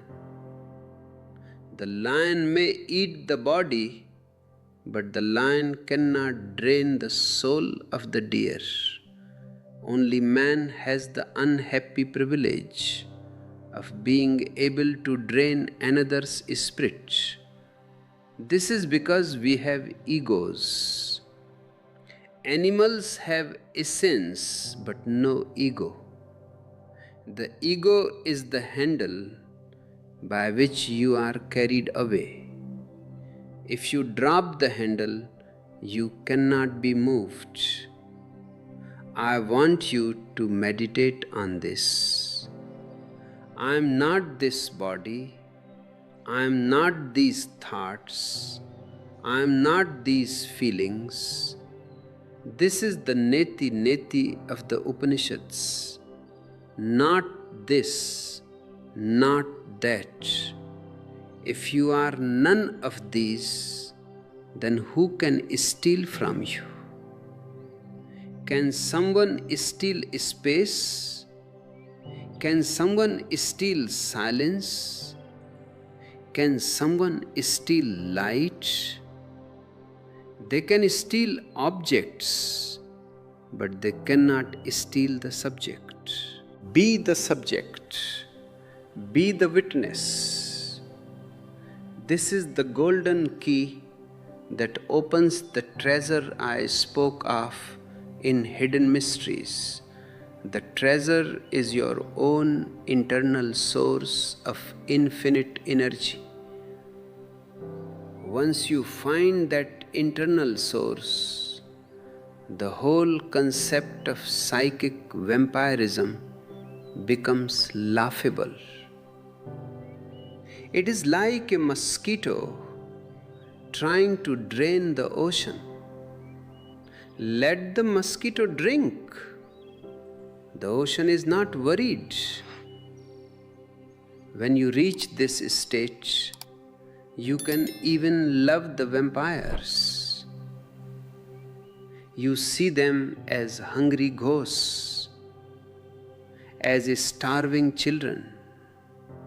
You don't pity them, but you have compassion. You say, I have so much, why not let them have a little? This is the luxury of the soul. Only a multi-millionaire of the spirit can afford to be robbed and still smile. But first you must become that millionaire. You must stop the leaks. You must build your walls of awareness. You must center yourself in the navel and the third eye. You must purify your fragrance with meditation. Don't be afraid. Fear is the food. Awareness is the fire. If you are afraid, you are inviting. If you are aware, you are transmuting. Every attack is an opportunity to strengthen your witnessing. Every drain is a reminder to plug back into the source. The world will not change. There will always be takers and leechers. But you can change. You can become solid. You can become luminous. You can become untouchable. Not because you are hidden in a cave, but because you are standing in the middle of the marketplace. Yet your heart is resting in the lotus of the divine. This is the secret of living in the world but not being of it. The vampires are of the world. You are in the world, but your source is beyond. If your roots are in the beyond, the vultures of the earth cannot reach your sap. Stay connected. Stay awake. Stay in love. Love is a high frequency that acts as a natural filter. Only love can enter a heart of love. Hate, greed, and vampirism simply bounce off a loving aura because the wavelengths don't match. Be a lover of life, and life will protect its lover. This is the ultimate mystery. The universe conspires to protect the one who is in tune with it. You don't need techniques if you have trust. But until trust happens, use the techniques I have given you. They are rafts to take you to the other shore. Once you are on the other shore, you can leave the raft behind. Consider the mystery of the key once more. I have often told the story of the key that is passed down through generations. The grandfather gives it to the father gives it to the son, and the son wears it around his neck as a sacred relic. But no one knows which door it opens. No one knows where the lock is. They have the form of the key, but the function is lost. This is the state of modern religion and modern psychology. They give you mantras, they give you labels, they give you boundary exercises, but because they don't know the lock, which is the human energy system, the key becomes a burden. It becomes just one more thing you have to do, one more way you drain yourself through effort. A psychic vampire is often someone who has found a key but has no door. They have the key of charm, the key of intellect, or the key of emotional manipulation. They wander the world trying their key in every person they meet. When they find a lock that matches a person with a specific trauma, a specific need for approval, or a specific fear, the door opens, and the treasure of that person's energy is looted. You must understand that you are not just a victim of these people, you are a co-creator of the theft. If you didn't have the lock, their key would be useless. This is why in the Book of Secrets, the emphasis is not on fighting the thief, but on dissolving the lock. If you become a hollow bamboo, there is no door to lock and no treasure to steal. The treasure becomes the very space within the bamboo. Can anyone steal space? Can anyone loot emptiness? This is the ultimate secret of metaphysical protection. Transparency. Most of you are opaque. You are solid, dense, and full of stuff. Memories, prejudices, identities.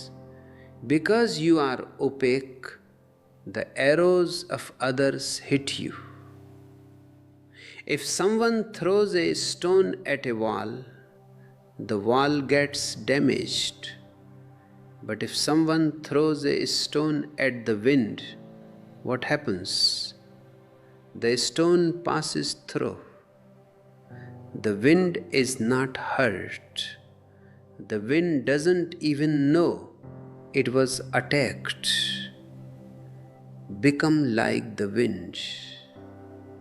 Become so thin, so meditative that the psychic fangs of the vampire find nothing to sink into. They try to bite, but they only bite their own tongue. In Hidden Mysteries, I speak about the secret of the pyramid.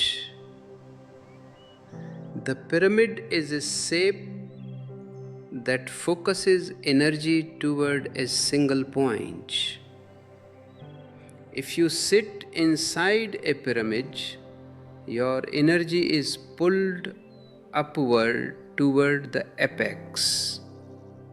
This is why the ancient Egyptians built them not as tombs for dead bodies, but as resurrection chambers for the living soul. You can create a pyramid of light around yourself using your visualization. When you feel you are in a toxic environment, perhaps a hospital, a courtroom, or a high-pressure office, visualize 4 lines of gold light rising from the corners of your personal space and meeting above your head. This geometric shield acts as a vibration transformer. Any negative energy that hits the sloping sides of this pyramid is deflected downward into the earth. It cannot reach your center because it cannot climb the frequency of the shape. But remember, this is a support, not the goal. The goal is to be so centered that you don't even need the pyramid. A person who is grounded in their navel center is already a living pyramid. Their base is wide and stable, and their consciousness is a pointed flame reaching toward the sky. Let us talk about the vampirism of ambition. This is a very subtle form of energy theft that you perform on yourself. Your society is built on becoming. You must become rich. You must become famous. You must become enlightened. This becoming is a leech on your being. Every time you think about who you should be tomorrow, you are stealing the juice of who you are today. You are a vampire of the future, feeding on the blood of the present. Stop this internal theft. This is the most dangerous leak because it is sanctioned by society. They call it motivation. They call it goal setting. I call it spiritual suicide. When you are driven by ambition, your aura is stretched thin. You are leaning forward into the future. Because you are leaning forward, you are off balance. Anyone can give you a small push and you will fall.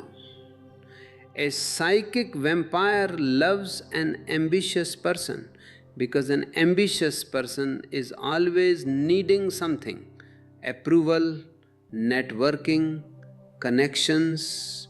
This need is the umbilical cord through which the vampire feeds. If you are content in this moment, you are untouchable. A content man has no need. And where there is no need, there is no hook. The vampire comes to you and says, I can make you famous and you say, but I am already happy. The vampire says, I can make you powerful, and you say, but I am already a king of my own soul. The vampire has nothing to offer you, so they have no power over you. I want to share a secret about the fragrance of presence from hidden mysteries. Every emotion has a scent in the subtle world. Anger smells like burning rubber. Greed smells like decaying vegetation. Love smells like a lotus. Meditation smells like sandalwood, cool, calm, and persistent. Psychic vampires are scent-driven creatures. They are attracted to the smell of your leaks. If you are leaking pity, they smell it from a mile away and come to drink your sympathy. If you are leaking insecurity, they come to drink your submissiveness. To protect yourself, you must change your perfume. And the most powerful perfume is the scent of the witness. When you are witnessing your own thoughts and feelings, you produce a vibration that is bitter to the ego parasite. Witnessing is like ozone. It purifies the air. If you are in a room with a vampire, don't try to block them. Just start witnessing them. Witness their voice, witness their gestures, witness the way your own body is reacting. This witnessing creates a coolness around you. The vampire, who is hot with unconscious desire, cannot stand this coolness. It is like a cold shower to them. They will feel an instinctive need to leave the room. They might say, it's getting a bit chilly in here, or I just remembered I have an appointment. They are running away from the ozone of awareness. In the Book of Secrets, Shiva gives a technique for the heart center. Feel the center of your chest as an infinite well of light. When you feel this well, you realize that you are not a rechargeable battery that can run out. You are a spring. A well is connected to the underground water table of the universe. Even if 1,000 people drink from the well, the level does not go down. When you come from this well consciousness, you don't defend yourself. Defense is for those who think they have very little. If you have infinite energy, why defend? Let them take. This is the paradox. The more you are willing to give, the less they can steal. Theft requires resistance.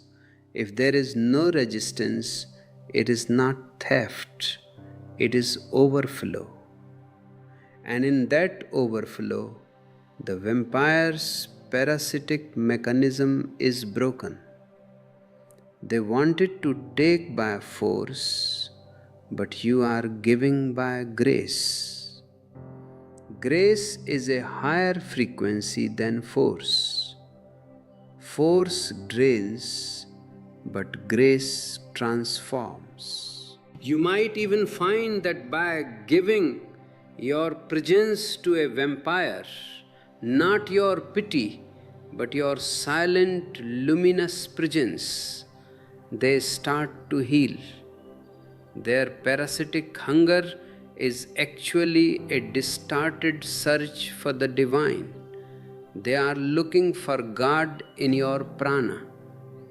By being a mirror of the divine, you show them where the real food is. You point them toward their own internal well. Let us look at the psychic geometry of your relationships. Most of your relationships are triangles. There is you, the other, and the drama between you. This drama is the feeding ground. To protect yourself, you must turn the triangle into a circle. In a circle, there is no beginning and no end. There is no subject and no object. When you are with someone, try to lose the separation. Don't be you against them. Be the meeting. This is a very advanced Tantric technique. If you become the relationship, who is stealing from whom? The left hand cannot steal from the right hand. They both belong to the same body. By dropping the ego boundary in a meditative way, you actually become invulnerable. The vampire's attack is based on the duality of me versus you. If you are not there, only oneness is there. The attack dissolves into the whole. But be careful. This oneness must be conscious. If it is unconscious, it is just merging. And merging is a disaster. In unconscious merging, you just catch the other person's illness. In conscious oneness, you bless them with your health. I have often spoken about the Mullah Nasruddin, who was trying to save a drowning man. The drowning man was thrashing about, screaming for help. The mullah jumped in, but instead of grabbing the man's hand, he started drowning with him. He started screaming, "Help, we are both drowning."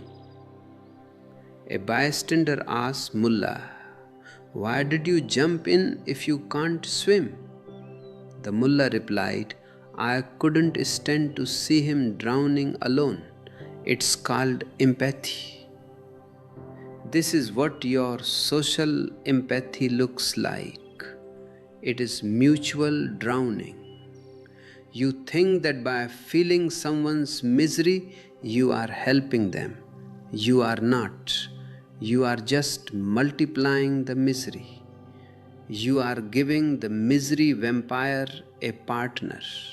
Real metaphysical protection is to stay on the shore while holding out a long pole. The shore is your meditation, the pole is your compassion. You can help the person, but you must not let them pull you into the water. If they try to pull the pole, you let go of the pole. You don't let go of the shore. Your first priority is to stay dry. In hidden mysteries, I explain that silence is the ultimate sound. All sounds, words, screams, music are waves on the ocean of silence. A psychic vampire is a wave rider. They move on the waves of your chatter, your explanations, your arguments. If you become the ocean, the waves have no place to go. Practice inner silence even while you are speaking. Let the words come from the surface, but keep the depth of your heart speechless. This inner silence creates a vacuum of peace around you. Have you noticed that in a very silent, sacred place, even the most loud-mouthed person starts to whisper? They feel the weight of the silence. Your aura of silence will have the same effect on energy thieves. They will feel a gravity of peace that makes their low vibrational games feel silly and out of place. We must also talk about the vampirism of the body. Your body is a sensitive instrument. It picks up the residue of the places you visit and the people you touch. In the East, we have many rituals of purification. Taking a bath in a holy river, using vibhuti, sacred ash, or arti, the circling of fire. These are not just superstitions, they are metaphysical hygiene. Fire is the only element that cannot be polluted. You can throw filth into fire and the fire remains pure. It transmutes the filth into ash and light.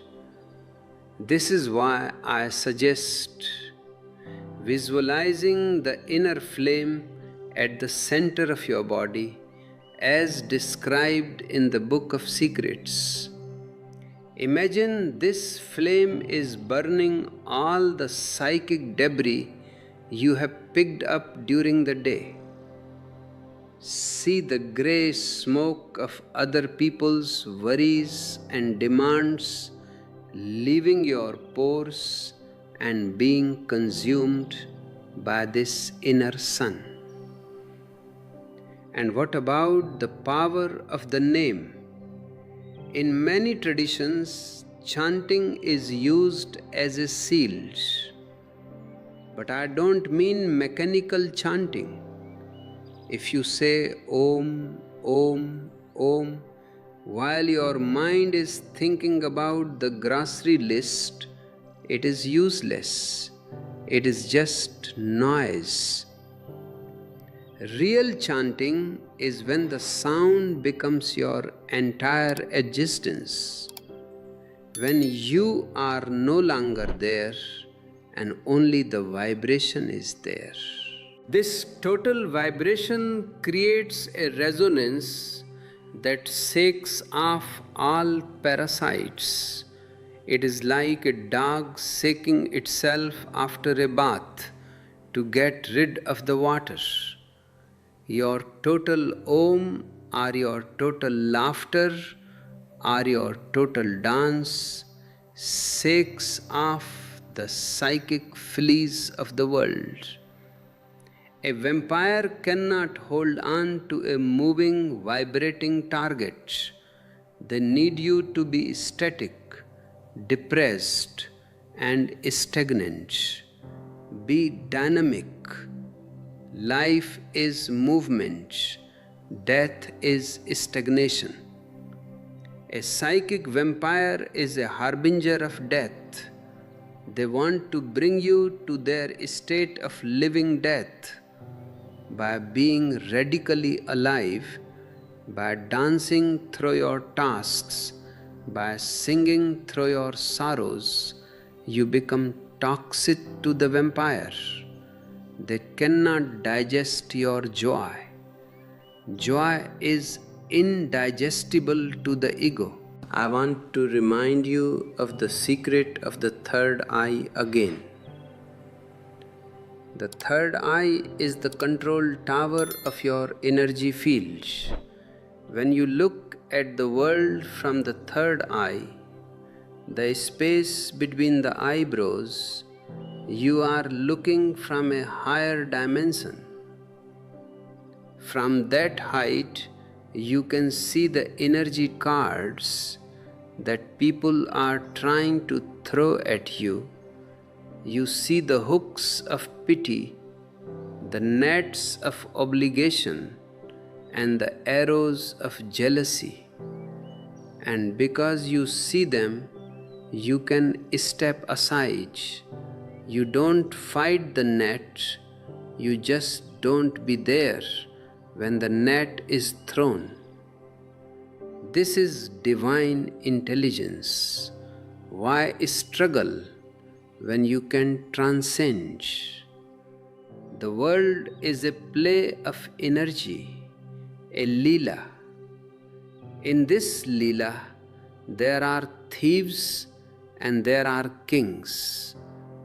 But the secret is that the thief and the king are both roles played by the same consciousness.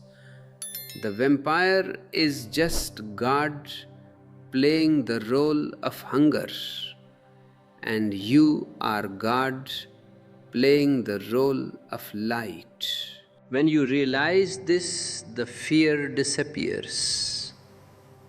And when fear disappears, the vampire has lost their main course. Fear is the appetizer for every psychic meal. Without fear, the meal is tasteless. I see you are becoming more solid in your presence as you listen to these hidden mysteries.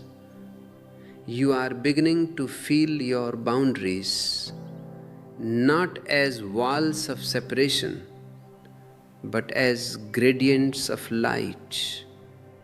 You are learning that metaphysical protection is not about hiding from the world, but about shining so brightly that the shadows have nowhere to land. You are a master of energy in the making. Don't be discouraged by the drains. See them as tests of your centering. Every time you catch yourself leaking energy and bring it back to the navel, you are strengthening your spiritual muscle. This is the work. This is the sadhana. It is not something you do for 1 hour on a meditation cushion. It is something you live in every breath, in every conversation, in every glance. Be mindful, be joyful, and above all, be selfish enough to find your own light. Only then can you be selfless enough to light the world. We have explored many layers of this mystery, but the ocean is bottomless. There is always more to uncover, always deeper to dive. Stay curious, stay awake, and never settle for the surface. The treasure is infinite, and the key is in your hands, and that key is your awareness. Let the vampires be, let the drains be, just be. In that just being, you are the king of the universe, and the whole cosmos is your shield.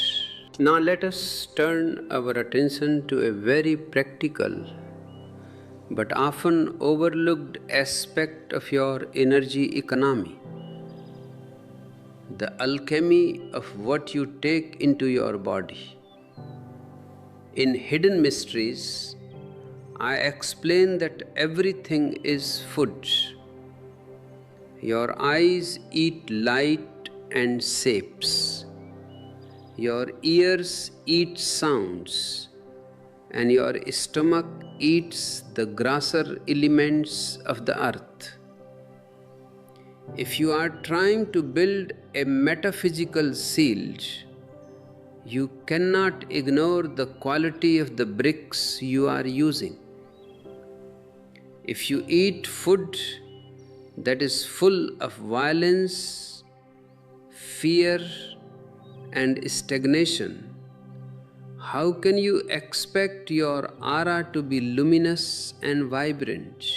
When you eat the flesh of an animal that died in terror, you are ingesting that terror. That vibration of fear becomes part of your subtle body. It creates soft spots in your aura. A psychic vampire is like a shark. They can smell the blood of fear in your energy field from a distance. If your system is saturated with the vibration of death, you are naturally more vulnerable to those who feed on low frequency energy. Choose food that is alive, food that has been blessed by the sun. Fruits, seeds, vegetables, these carry the prana of the cosmos in its purest form. When you eat living food, your aura becomes tough and radiant. It becomes a high voltage field that naturally repels parasitic influences. And consider the vampirism of the kitchen. Have you ever noticed that if the person cooking the food is angry or resentful, the food gives you indigestion? It is not the spices, it is the psychic poison that was stirred into the pot. In ancient India, the cook was considered a spiritual position. They had to be in a state of meditation while preparing the meal. This is because food is a carrier. It carries the vibration of the one who handles it. If you are eating food prepared by a vampire, you are literally drinking their neediness and negativity. This is why before you eat, you should bless your food. Not as a religious ritual, but as a metaphysical cleansing. Close your eyes, place your hands over the food, and visualize it being filled with light. This changes the molecular vibration of the food. It neutralizes any negative residue. In the Vigyan Bhairav Tantra, Shiva speaks of the joy of tasting. When you eat with total awareness, the food becomes ambrosia. It doesn't just nourish the body, it recharges the soul battery. A recharged soul, is the best defense against any theft. Let us speak of the vampirism of the city. I have mentioned the museum fatigue, but there is also metropolitan exhaustion. A city is a grid of competing egos. Thousands of people are projecting their desires, frustrations, and greed into the atmosphere. This creates a psychic smog that is much more dangerous than physical pollution. When you walk down a busy street, you are being pummeled by these invisible waves. In Hidden Mysteries, I explain the secret of the spine. Your spine is the antenna of your energy system. If you walk with a slumped spine, your antenna is broken. You are not receiving the cosmic signals, and you are leaking your own grounding into the pavement. This makes you invisible to the divine, but highly visible to the vampires. Walk straight, not with pride, but with alignment. When your spine is vertical, your chakras are stacked like a column of light. This verticality creates a centrifugal force that throws off clinging energies. It is very difficult for a parasite to latch onto a rotating vertical column of energy. There is a specific technique in the Book of Secrets for when you feel overwhelmed by a crowd. Shiva says, focus on the point where the breath touches the bridge of the nose. By bringing your attention to this small point, you withdraw your energy from the periphery. You become a dot. A dot has no surface area. If you have no surface area, where can the city vampire touch you? They cannot. You become dimensionless.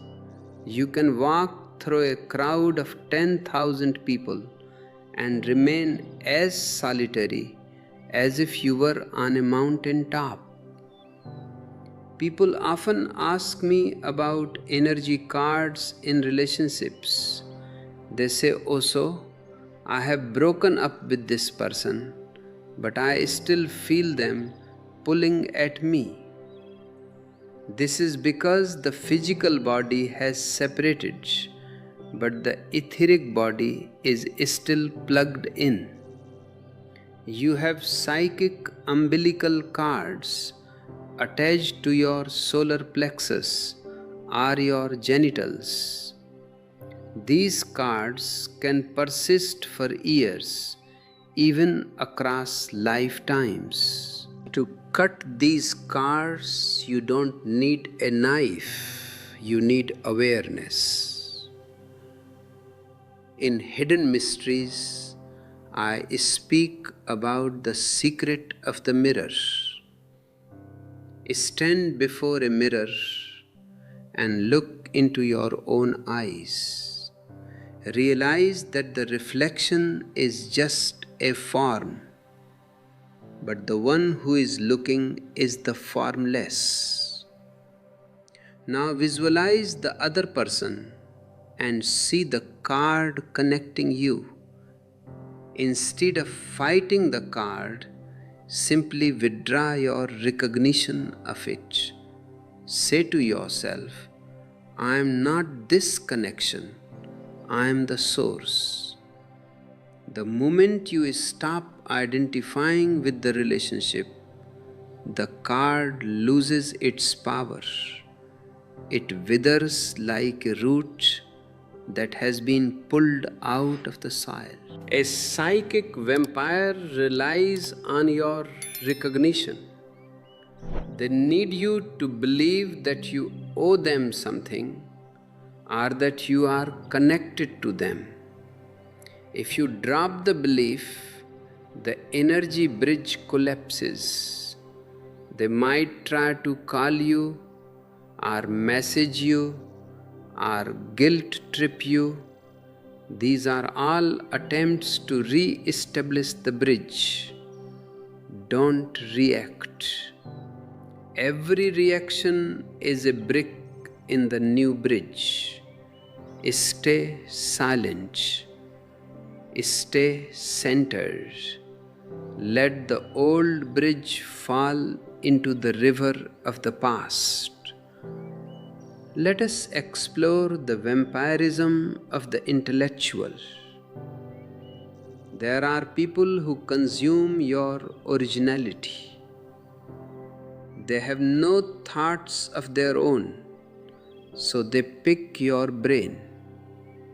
They ask you questions not to learn, but to fill their intellectual voids. They take your insights, they repackage them, and they sell them as their own. This is plagiarism of the soul. You must be careful with your precious insights. Don't throw pearls before swine. Not because the swine are bad, but because they cannot digest pearls. They will only trample them and then attack you for giving them something they can't eat. Only share your deepest realizations with those who are thirsty, not with those who are just curious. Curiosity is a vampire. Thirst is a seeker. In the Book of Secrets, I discuss the sound of the throat. Your throat center, the Visuddha, is the gatekeeper of your communication. If you talk too much, you are leaving the gate wide open. You are bleeding your inner power through useless words. Every word you speak should be weighted with silence. If you speak from silence, your words have authority. They carry a vibration that nourishes the listener but protects the speaker. But if you speak from nervousness or the need to be liked, you are giving yourself away with every sentence. Practice samyama on your speech. Before you speak, ask yourself, is it true? Is it necessary? Is it kind? If it doesn't meet these three filters, stay silent. This silence builds up a reservoir of ojas, vital energy in your system. A person with high ojas has a magnetic aura. This magnetism is not just attractive, it is defensive. It creates a force field that pushes back any weak or parasitic vibrations. Think about the secret of fragrances again. In Hidden Mysteries, I mentioned that certain emotions attract certain entities. This is a deep mystery. Just as a flower attracts a bee, your spiritual fragrance attracts company. If you are constantly complaining, you are perfuming yourself with the scent of the victim. You will attract oppressors and vampires because they are hungry for that scent. But if you perfume yourself with laughter, you attract angels. And I don't mean winged creatures in the sky. I mean high vibrational human beings. Laughter is the ultimate exorcism. A psychic vampire is dead serious. They cannot laugh at themselves. They are heavy with drama. If you laugh in the face of their manipulation, you break the spell. Laughter shatters the heavy atmosphere they are trying to create. It lightens your aura and densifies theirs. One of the most powerful techniques in the Vigyan Bhairav Tantra is the awareness of the void. Shiva says, visualize your head as empty, containing nothing but space. This is a surgical technique for psychic protection. Most vampires attack your head. They attack your thoughts, your beliefs, your logic. If your head is empty, where will they land? They fly into your inner space and find nothing. They fall through you. When you are in a difficult meeting or an unpleasant conversation, try this. Feel that your brain has dissolved and there is only cool blue space inside your skull. Let the other person's words enter this space. What happens to a sound in space? It travels and then it disappears. It doesn't hit anything. It doesn't stick to anything. You remain cool, unaffected, and vibrant. We must also talk about the vampirism of the sick and the aged. This is a very sensitive topic. Many people who are ill or dying become unconscious vampires. They feel their life force is slipping away, so they clutch at the living. They want you to stay by their side every minute. They guilt you if you leave. They demand your total attention. This is a natural but unconscious reaction to the fear of death. But if you give in to their demands completely, you will wither with them. You see this often with caregivers. They become ghosts of themselves. You must help the sick, you must love the aged, but you must keep your metaphysical distance. You must remain a point of light, not a sponge of pity. In Hidden Mysteries, I explain that pity is a low frequency emotion that drains both the giver and the receiver. Compassion is a high frequency emotion that empowers both. Pity says, "Oh, you are so poor, so miserable."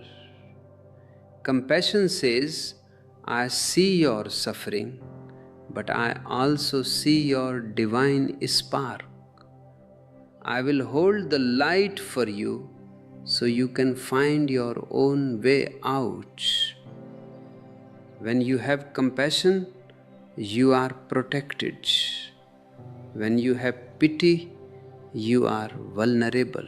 And what about the vampirism of the Guru? Yes, even in the spiritual world, there are predators. There are masters who want to own your soul. They want total obedience. They want your money, your time, and your devotion. They are spiritual vampires. They feed on the surrender of their disciples. A real master is a liberator, not a captor. They don't want your energy. They want to reveal your energy to you. In the Book of Secrets, I emphasize that the technique is more important than the teacher. The teacher is just a pointer. If you cling to the pointer, you are missing the moon. A vampire guru will encourage clinging. A Buddha will encourage independence. Be wary of any spiritual path that makes you weaker, more dependent, or more fearful. A real path should make you more alive, more rebellious, and more centered in yourself. If you feel drained after visiting a spiritual group, listen to your aura. It is telling you that you are being milked, not awakened. Let us look at the metaphysics of the bathroom. This might sound funny, but it is profound.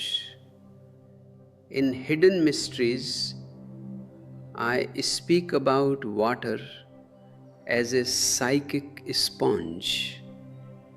Water absorbs vibrations. When you take a shower, you are not just washing your skin, you are washing your aura. The running water strips away the static electricity and the psychic residue of the day. If you have been with a vampire, go and wash your hands up to the edge, or better, take a cold shower. Cold water contracts the etheric body, making it denser and less leaky. It sucks the system back into the present moment. If you add salt to your bath, it is even more effective. Salt is a crystal that neutralizes negative ions. It pulls the psychic toxins out of your subtle pores. And what about the power of the gaze? In the Book of Secrets, we talk about Tratka, the fixed gaze. Your eyes are energy cannons. When you look at someone, you are firing your energy at them, and they are doing the same to you. A psychic vampire often has a heavy, clinging gaze. They hook you with their eyes. If you feel someone is draining you through their eyes, don't look back into their pupils. Look at the space between their eyes, or look through them as if they were transparent. This breaks the circuit.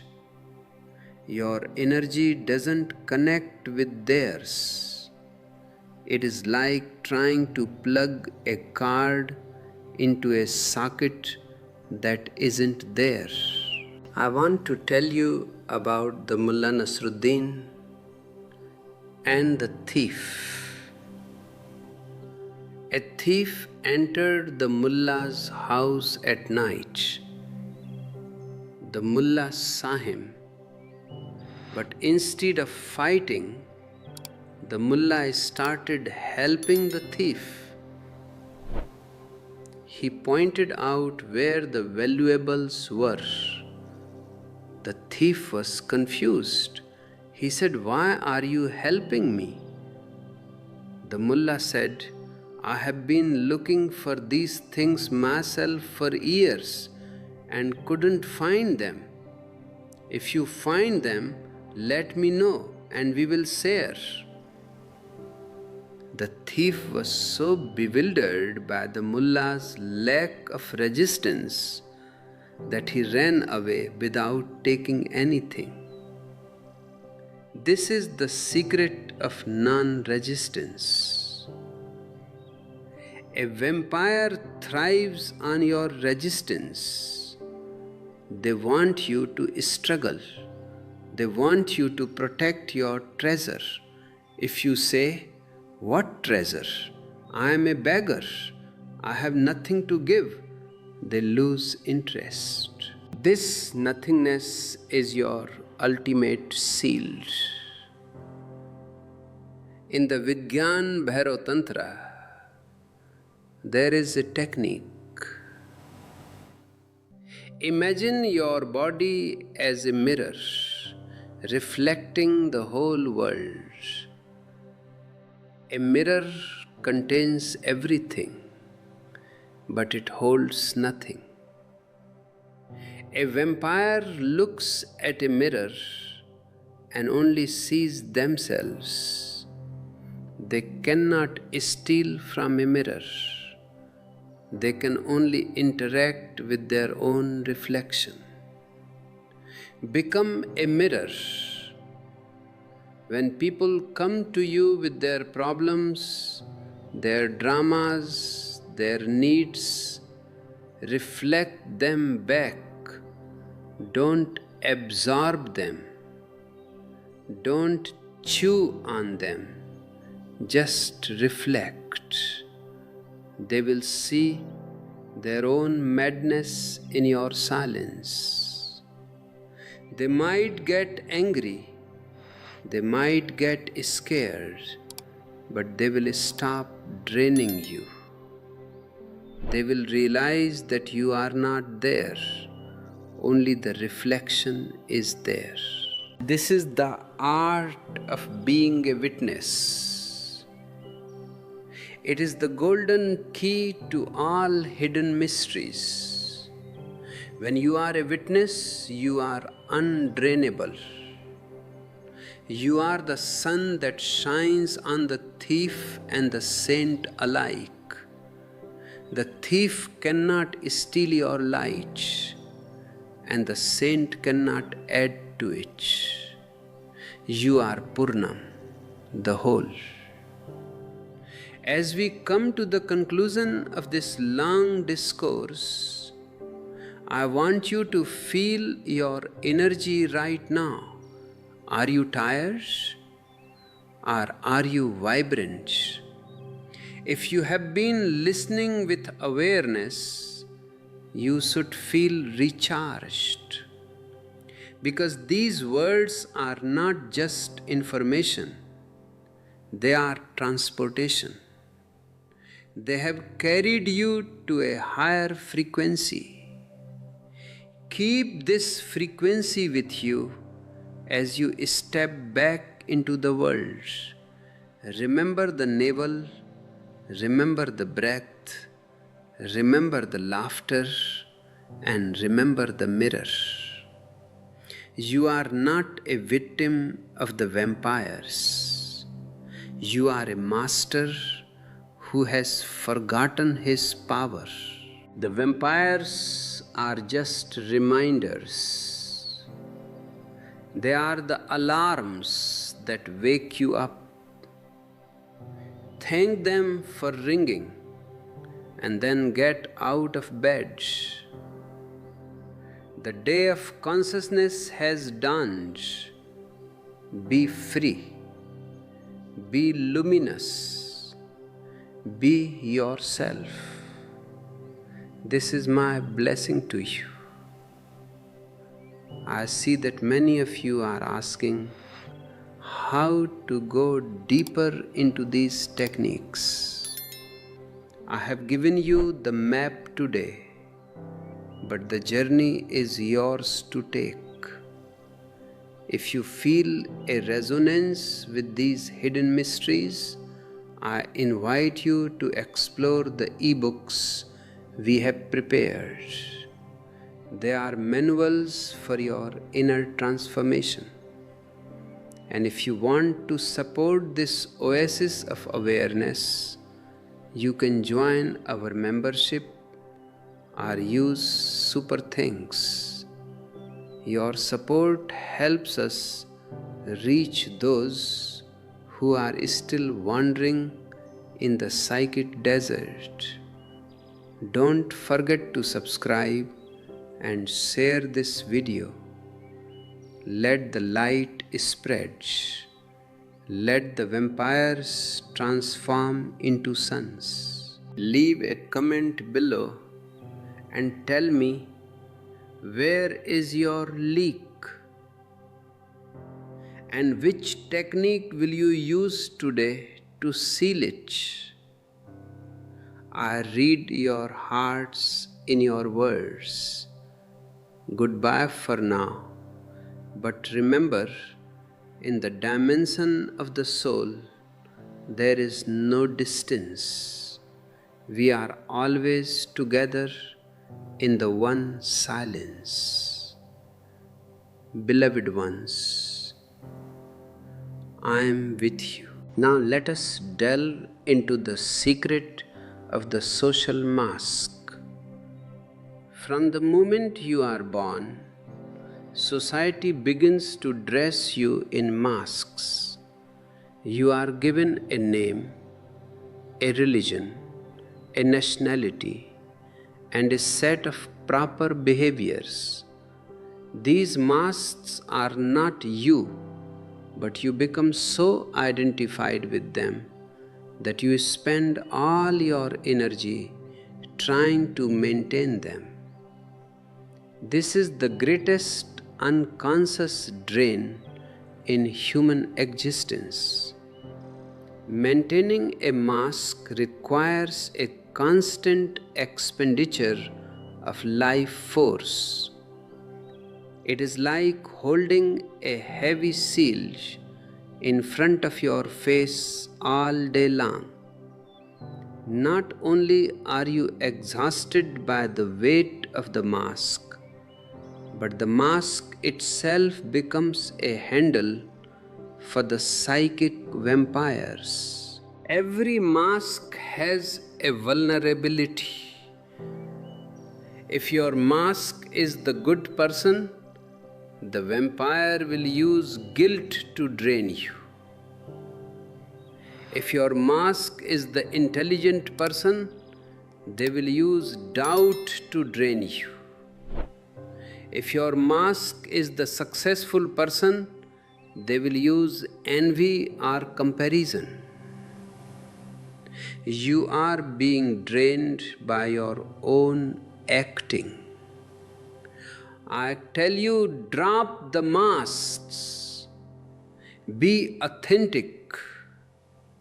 Authenticity is the only metaphysical armor that never wears out.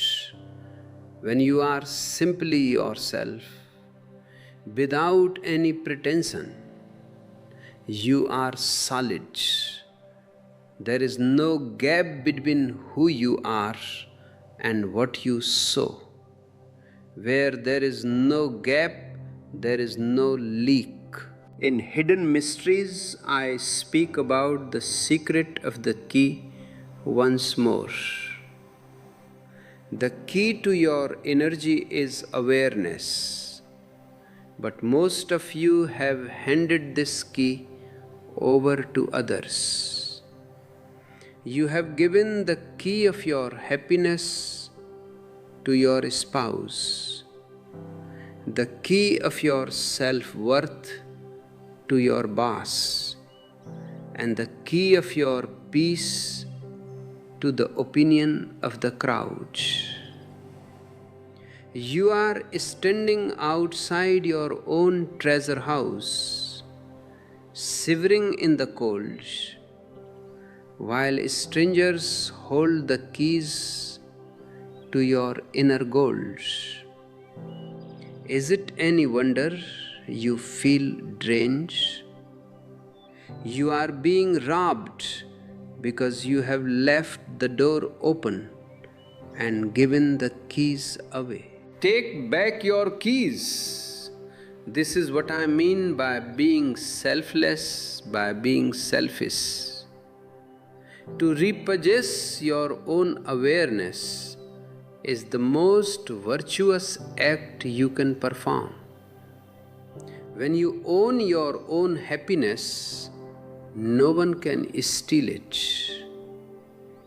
They can try to insult you, but because the key of your reaction is in your own pocket, you choose not to turn the lock. You remain unmoved. This unmovedness is what the ancient Greeks called atraxia, and what we in the East call samadhi. It is a state where your inner climate is independent of the outer weather. In the Book of Secrets, Shiva gives a revolutionary technique, the stop exercise. At any moment, in the middle of whatever you are doing, walking, talking, eating, or even arguing, simply stop. Not just a physical stop, but a total freeze of the mind and body. In that split second of stopping, you disconnect from the world. You snap the energy cords that were connecting you to your surroundings. In that moment of stillness, you can see the psychic vampire for what they are, a shadow trying to catch a ghost. By stopping, you condense into a solid point of consciousness. Try this when you feel someone is draining you. In the middle of their monologue, in the middle of their drama, just stop internally. Don't even nod your head. Don't even blink your eyes. Just be. You will feel a sudden rush of energy returning to your center. It is as if you have pulled the plug on their suction machine. The other person will feel a shock. They will lose their momentum. They might even ask, "What happened? Are you okay?" You don't need to explain. Just smile from your center. You have reclaimed your territory. Let us look at the vampirism of the future through the lens of hidden mysteries. Modern man is obsessed with becoming. You are always on the way to somewhere else. You are never here. This linear movement of the mind creates a vacuum in the now. And that vacuum is filled by the anxieties and demands of others. If you are here, you are a pillar of light. If you are in the future, you are a cloud of vapor. A vampire cannot catch a pillar but they can inhale a cloud. Be static in your being while being dynamic in your doing. This is the secret of action through inaction. Wu Wei. When you do things without losing your center, you are protected. Your doing is on the periphery, like the circumference of a wheel, but your being is the hub that never moves. If you stay at the hub, the vultures on the circumference cannot touch you. They only eat what is moving and unconscious. Think about the secret of shapes in your own physicality. Your body is a sacred geometry. When you cross your arms or cross your legs, you are closing your circuit. In a hostile or draining environment, this is a natural defense. It keeps your energy within your own loop. But a better way is to expand your heart center, the anahata, as described in the Book of Secrets. Imagine your heart is radiating a golden light that extends for miles. This expansion is better than contraction. Contraction is fear-based. Expansion is love-based. A vampire is looking for scarcity. They are looking for someone who is holding on to their energy. When you contract in fear, you are signaling that you have limited energy and you are afraid to lose it. This invites the predator. But when you expand in radiant love, you are signaling that you are infinite. You are too big to be consumed. A mosquito cannot drain a bonfire. It will be vaporized before it can land. Become a spiritual bonfire. We must also talk about the vampirism of information. You are living in the information age, which is actually the age of mental exhaustion. You are consuming thousands of images and ideas every hour. Each piece of information carries a vibration. Most of it is junk. Most of it is designed to make you feel inadequate or fearful. This is mass-scale psychic vampirism. The media is feeding on your attention, which is your life force. Every time you scroll aimlessly through your phone, you are leaking. You are giving your precious awareness to algorithms that have no soul. You wake up with a headache and brain fog. This is digital vampirism. To protect yourself, you must practice information fasting.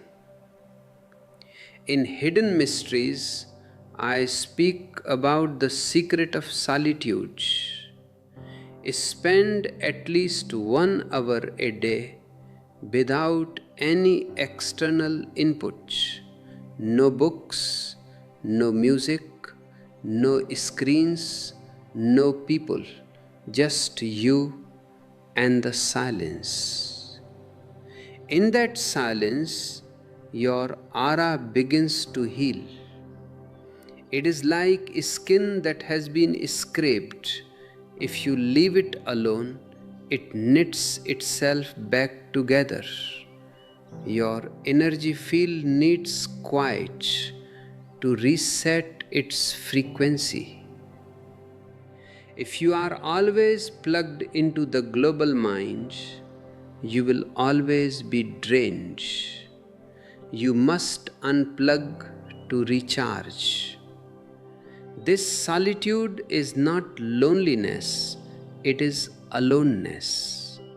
Loneliness is a hole, aloneness is a mountain. Let us look at the vampirism of the ego within ourselves. Sometimes you are the vampire. You demand attention from your partner. You play the victim to get sympathy. You brag to get admiration. Every time you seek something from outside to feel whole, you are acting as a parasite. And the law of the universe is that if you act as a vampire, you will attract vampires. It is a mutual feeding frenzy. To stop being a victim, you must stop being a predator. In the Book of Secrets, Shiva says, "Enter the heart and feel its pulse as the pulse of the whole universe." When you realize that the whole universe is providing for you, you stop begging from individuals. You stop needing their praise or their energy. You are plugged into the main power grid of the cosmos. Why would you steal a small battery from a neighbor when you have the sun in your heart? This is the ultimate freedom. A free man is undrainable because he possesses nothing and needs nothing. He is a flow. If you take from a river, the river is not offended. It just keeps flowing from the source. Become a river of consciousness. In Hidden Mysteries, I discuss the secret of the sound Om. The A comes from the navel, the U from the chest, and the M from the lips. This vibration is the master frequency of the universe. If you can vibrate with Om, you are tuning your instrument to the cosmic standards. A vampire is a disharmonic frequency. They are out of tune. When an out of tune instrument meets a perfectly tuned one, the disharmony is exposed. The vampire will feel physical discomfort in your presence. They will feel agitated. They will want to fix you or leave you. Don't let them fix you. Their fixing is just an attempt to bring you down to their frequency. Stay tuned to Om. Stay tuned to silence. Stay tuned to joy. I want to tell you about the Mullah Nasruddin, who was protecting his house. He bought the most sophisticated locks, the fiercest dogs, and the sharpest alarms. One night, a master thief entered through the roof. The mullah was shocked. He said, "How did you get past all my defenses?" The thief said, "You were so busy protecting the doors and windows that you forgot that you live under an open sky. Your mind is like those locks and dogs. You think you are protecting yourself with logic and walls, but your soul is open to the sky. The real protection is not in blocking the thief, but in having nothing worth stealing. If you empty your house of ego, what can the thief take? He can take your money, but your peace is not in the money. He can take your furniture, but your joy is not in the furniture. When you identify with your essence, you become invulnerable. Not because you are strong, but because you are empty. A sword cannot cut emptiness. Fire cannot burn emptiness. Vampires cannot feed on emptiness. In the Book of Secrets, there is a technique of looking into the blue sky. Shiva says, "Look into the sky beyond the clouds, into the blueness. Stay there until the looker disappears." When the looker disappears, the aura becomes infinite. This is the blue seal. A person who has dissolved into the blue sky carries that vastness with them. When a small, petty vampire tries to attack such a person, they feel like they are trying to punch the horizon. They reach out, but there is no end to you. They exhaust themselves by searching for your boundaries. This is the grand mystery. Your boundaries are imaginary. You are as vast as the existence itself. The only reason you feel drained is because you have shrunk yourself into a small, fleshy body and a limited, fearful mind. You have contracted your divinity into a personality. And a personality is a fragile thing. It is like a bubble that can be popped by a pin. Pop the bubble yourself. Don't wait for the vampire to do it. Pop your ego through meditation. When the bubble pops, the air inside becomes one with the air outside. The separation is gone, the leak is gone, the vulnerability is gone. You are the atmosphere. I see many of you are struggling with family members who are vampires. This is the hardest lesson. You feel obligated to give. I say to you, give, but don't yield. Give them food, give them medicine, give them kind words, but never give them your center. Your center is your inner sanctum. It is the temple of God. To give your center to a parasite is an act of sacrilege. It is not love, it is cowardice. If you stand in your center, you might find that your vampire relative starts to change. When they see that their pity plays and guilt trips no longer work, they will be forced to grow.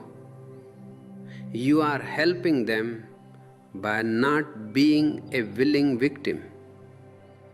You are forcing them to find their own legs. This is the compassion of the Master. It is harsh, it is sharp, but it is healing. In Hidden Mysteries, I speak about the secret of the sound of laughter. Laughter is the language of the gods. It is the only sound that destroys the ego instantly. You cannot laugh and be an ego at the same time. When you truly laugh, you are hollow. This hollowness is your protection. If a vampire is draining you, find something funny in the situation. Look at the absurdity of their demands. Look at the theatricality of their misery. Once you see the comedy, you are safe. The drama is broken. You are no longer an actor in their play. You are the audience. And the audience cannot be drained by the actor. The actor is the one expending energy. Stay in the audience of your own life. Be the witness. Be the watcher on the hill. This is the message of the Vigyan Bhairav Tantra. This is the message of the Upanishads. This is the message of all the Buddhas. You are light. You are space. You are eternal. Don't beg for crumbs of attention. Don't fear the thieves of energy. You are the ocean. You are the sun. You are the whole. Go into the world and play your part, but never forget your source. Keep your aura luminous through awareness and your heart warm through love. And if a vampire comes along, just smile. They are just God in a very hungry disguise, reminding you to stay awake, be blessed, be centered, be one. Look at the way your energy is structured throughout your life. In Hidden Mysteries, I talk about the 7-year cycles of man. From birth to age 7, the child is almost entirely centered in the physical body, the Annamaya Kosha. During these years, the child is a pure receiver. They are like a psychic sponge, absorbing the energy of the mother and the father. This is why the home environment is so critical. If the parents are vampires, if they are constantly arguing, leaking anxiety, are demanding that the child fulfill their own unlived lives, the child's first body is damaged. They develop cracks in their very foundation. They grow up with a leaky physical aura, constantly feeling tired or prone to illness because they never learned how to seal their basic biological energy. Between 7 and 14, the Pranamaya Kosha, the vital body, develops. This is the age of great movement, of juice, of sexual awakening. This is also when the vampirism of the peer group begins.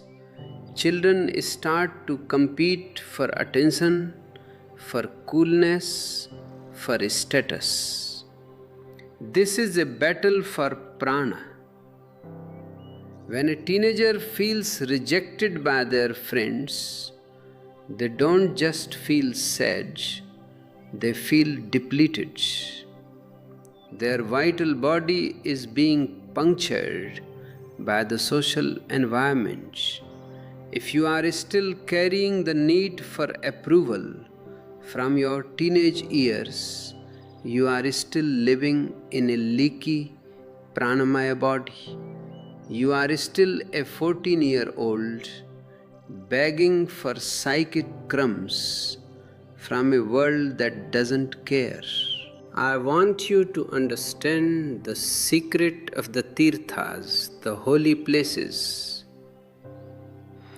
In Hidden Mysteries, I explain that a real Tirtha is not just a geographical location with a temple. It is a metaphysical laboratory built by enlightened masters to recharge the human aura. They chose specific spots where the earth's energy is high, and they used shapes and sounds, the architecture of the temple and the chanting of mantras to create a cyclical flow of energy. When you enter a true Tirtha, your leaks are temporarily sealed by the mass energy of the place. You feel holy, you feel whole. But the tragedy of modern man is that he has turned these power spots into tourist spots. A tourist is a vampire. They go to a holy place not to give their meditation or to merge with the silence, but to take pictures, to take memories, to take a feeling of having been there. Because they are taking, the Tirtha becomes drained. This is why many of the famous temples in India now feel dead. They have been sucked dry by millions of unconscious visitors. You must find your own Tirtha within. As I say in the Book of Secrets, your own body is the most ancient temple. If you can find the center of the wheel within yourself, you are always in a holy place. No one can drain you because you are sitting on the source. Let us speak about the vampirism of sex. This is a very delicate mystery. Sex is the greatest concentration of life force in the human body. It is the seed energy I spoke of in the Book of Secrets.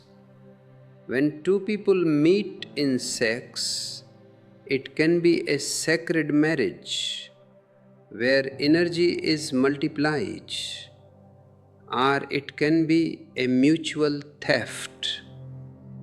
Most sexual encounters are simply release, a way to get rid of tension. When you release energy without awareness, you are throwing away your most precious treasure. And there are people who are sexual vampires. They don't want love, they want to consume your vitality through the sex center. After such an encounter, you feel hollow, depressed, and weak. They have taken your juice and given you nothing but shame and exhaustion in return. This is why the ancient science of Tantra was developed. Tantra is not about more sex, it is about conscious energy. It is about closing the circuit. In a tantric union, the energy moves in a circle between the two partners. No energy is lost to the outside. It is refined and elevated from the sex center to the crown center. This closed circle is the ultimate protection. If you are in a relationship that leaves you feeling drained, look at your sexual economy. Are you giving or are you leaking? Are you merging or are you being eaten? In Hidden Mysteries, I explain that fragrance is a form of protection. Every flower has a fragrance to attract the right insects and repel the wrong ones. Your meditation has a fragrance. I call it the fragrance of the beyond. When you are deeply in meditation, your aura smells like silence. This scent is very disturbing to a psychic vampire. It is like garlic to a physical vampire in the legends. A person who is addicted to drama and misery cannot stand the smell of silence.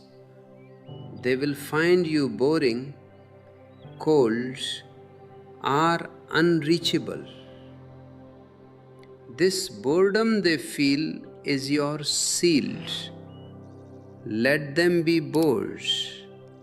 Their boredom is the wall that keeps your sanctity intact. Consider the vampirism of the intellect in the form of curiosity. There are people who ask you why about everything. Why are you meditating? Why did you change your job? Why are you happy? These why questions are hooks. They are trying to pull you out of your being and into your mind. The moment you start explaining yourself, you are losing. Explanation is a leak. You are justifying your existence to someone who has no right to judge it. In the Book of Secrets, I tell you, be like a stone. If someone asks the stone a question, the stone remains a stone. It doesn't explain its stoneness. It just is. When a vampire tries to interrogate you, be stone-like. Give short, factual answers or simply smile. Don't give them the meat of your inner reasons. Your reasons are your private property. They are the seeds of your future growth. If you expose a seed to the sun of the marketplace, before it has sprouted, it will wither. Protect your inner seeds with silence. Think about the secret of the 7 bodies again. The third body is the Manomaya Kosha, the mental body. This is where telepathy and psychic influence happen. Most psychic vampirism is telepathic. Someone is thinking about you with intense desire or intense hatred. Even if they are thousands of miles away, their thought wave hits your mental body. If you are weak or unconscious, you will start to act according to their desire. You will feel a sudden urge to call them, or you will feel a sudden cloud of depression. This is remote vampirism. To protect yourself, you must seal your Manomaya Kosha. How? By watching the thoughts. If a thought enters your mind that doesn't feel like yours, don't identify with it. If you suddenly feel guilty for no reason, ask, whose guilt is this? The moment you label the thought as external, the connection is broken. It is like a radio that is tuning into a bad station. You don't have to listen to the music, you just turn the dial. Return your dial to the frequency of your breath. In Hidden Mysteries, I speak about the secret of the sound of Om. I have said it is a circle, but it is also a sword. When you chant Om, the A vibrates in the lower centers, the U in the heart, and the M in the head. This total vibration acts like a centrifugal force. It throws off any psychic parasites that are clinging to your aura. It is like a fan blowing away smoke. If you feel heavy after being in a bad environment, sit down and chant Om for 10 minutes. Not from the throat, but from the navel. Feel the vibration scrubbing your internal walls. You will feel light again. Let us look at the vampirism of the good intentions. This is very subtle. There are people who want to help you, but their help is a control tactic. They give you advice you didn't ask for. They do things for you that you could do yourself, and then they expect you to be grateful. This enforced gratitude is a lease. They are investing in you so they can own you later. This is philanthropic vampirism. Be ruthless with such people. Say no. A real no is a sacred sound. It is the boundary of your soul. If you cannot say no, your yes has no value. In the Book of Secrets, I teach that freedom is the highest value. If someone's help is diminishing your freedom, it is not help, it is poison. Don't drink the poison just because it is labeled love. Real love liberates. Vampiric love possesses. Look at the secret of the third eye again. The third eye is the commander. When your energy is at the third eye, you have will. A vampire can only drain a person who is willless, a person who is drifting. When you focus your awareness at the point between the eyebrows, you are taking the wheel of your ship. The vampire may be a storm, but they cannot steer you if your hand is firm on the wheel. Practice this centering throughout the day. Even while you are washing the dishes or driving the car, keep a small part of your attention at the third eye. This inner gaze creates a tension of awareness that makes your aura firm. A firm aura is like a shield of diamonds. Nothing can penetrate it. In Hidden Mysteries, I explain that sound is the source of Seth. If your inner sound is chaotic, full of worries, fears, and internal chatter, your aura shape will be jagged and ugly. This jaggedness attracts low vibrational entities. They see your chaos as an invitation. But if your inner sound is harmonious, if it is a song of gratitude or the silence of meditation, your aura shape will be a perfect sphere. A sphere is the most protective shape in the universe.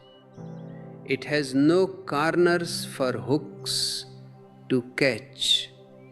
It reflects everything. When you are happy, you are a sphere. When you are grumpy, you are a star shape with sharp points that leak energy. Be circular. Be soft. Be whole.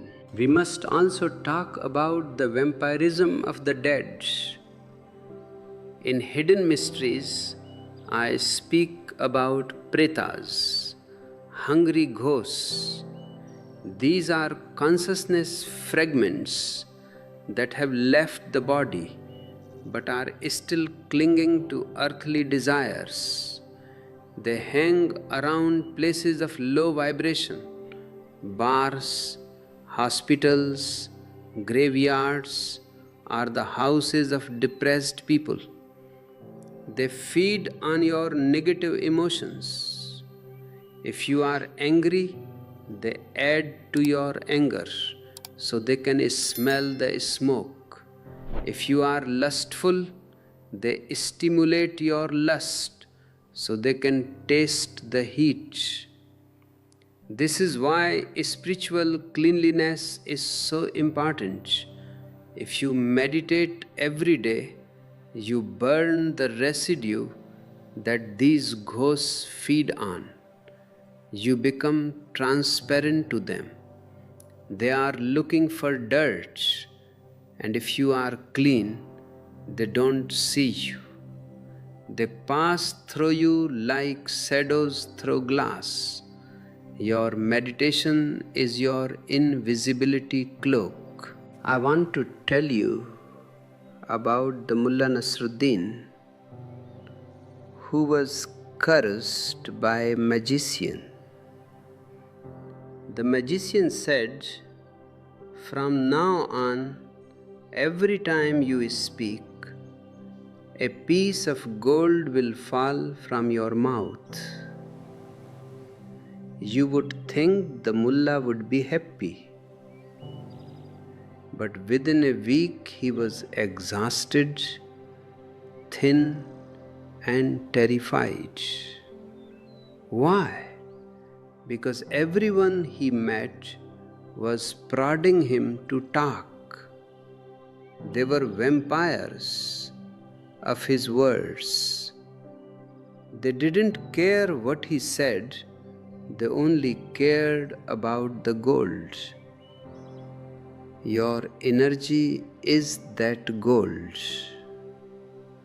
and the world is prodding you to talk, to react, to engage, so it can collect your gold. Stop talking for the sake of others. Stop reacting for the sake of the crowd. Save your gold for your inner journey. In the Book of Secrets, I tell you that the treasure is inside. If you spend all your gold on the periphery, you will have nothing left to pay the boatman when you reach the river of death. Be stingy with your energy and generous with your silence. This is the inverted logic of the Buddhas. The world tells you to be social. I tell you to be solitary, even in a crowd. The world tells you to be expressive. I tell you to be receptive. In Hidden Mysteries, I discuss the secret of the Navel. I have said it is the center, but it is also the filter. All the prana you take in from the universe is processed at the navel. If your navel center, the Manipur chakra, is weak, you absorb the negativity of others without filtering it. You become a psychic garbage can. To strengthen the navel, use the deep breathing techniques from the Book of Secrets. When you inhale, feel the belly expanding like a balloon. When you exhale, feel the belly contracting. This massages the navel center and charges it with fire. This inner fire, the Jathragni, burns any negative vibrations before they can enter your system. It is your internal incinerator. When you are centered in this fire, you can walk through the lowest slums of human consciousness and remain pure. The dirt may hit you, but it is instantly turned to ash by your navel fire. Look at the vampirism of the helper complex. There are people who need to be needed. They create problems in your life just so they can solve them. They keep you weak so they can feel strong. This is parental vampirism or spousal vampirism. They say, I am doing this for your own good, but they are smothering your soul. Break free. Even if it is painful, even if they cry, even if they accuse you of being ungrateful, break free. Your soul is not a tie for someone else's ego. In the Book of Secrets, I say, your first responsibility is to your own existence. If you are suffocating, you cannot breathe for anyone else. Take your space. Claim your air. The metaphysical protection I am teaching you is not a weapon, it is an awakening. A weapon implies fear. Awakening implies understanding. When you understand how energy moves, you stop being a victim of the laws of physics. You become the lawgiver.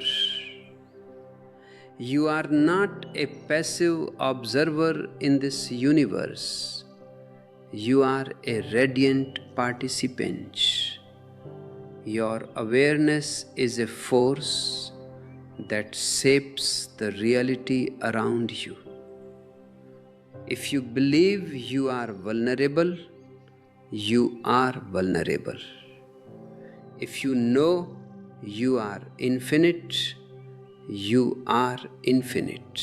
In Hidden Mysteries, I speak about the secret of the third eye as a gateway to the sun.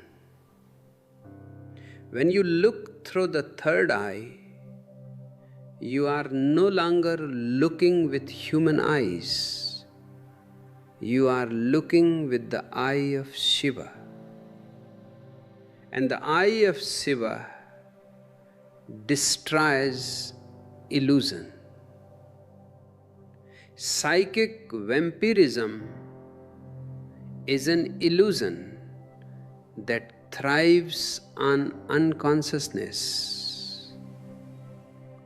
In the light of Shiva's gaze, the vampire dissolves into nothingness. Be Shiva. Be the destroyer of your own weakness. Be the creator of your own light. This discourse is a sacred transmission. I am giving you the keys to the hidden mysteries. Don't lock them in a box of memory. Use them. Open the doors of your aura. Seal the leaks of your mind. Burn the ghosts of your past. The universe is a bountiful ocean. You don't need to steal from anyone, and no one has the power to steal from you unless you forget who you are. Remember yourself. Stay in the now. Rest in the center. And if the world knocks on your door with a clinging hand, just laughter. Your laughter is the final word. It is the sound of the whole echoing through the parts. Go now and walk like a god on this earth, not with arrogance, but with absolute certainty. The existence is behind you. The sun is inside you.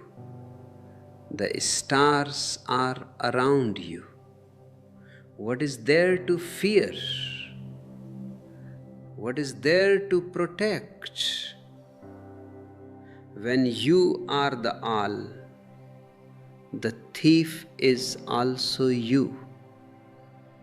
And when the thief meets himself, he stops stealing and starts smiling. Be that smile. Be that peace. be that light. Consider the vampirism of ideology. This is a very deep and invisible form of energy theft. When you become a Christian, a Hindu, a Marxist, or a nationalist, you are no longer a free flowing river of consciousness. You have become a tributary to a collective ego. This ism is a giant psychic parasite. It feeds on your passion, it feeds on your loyalty, and it feeds on your hatred for the other.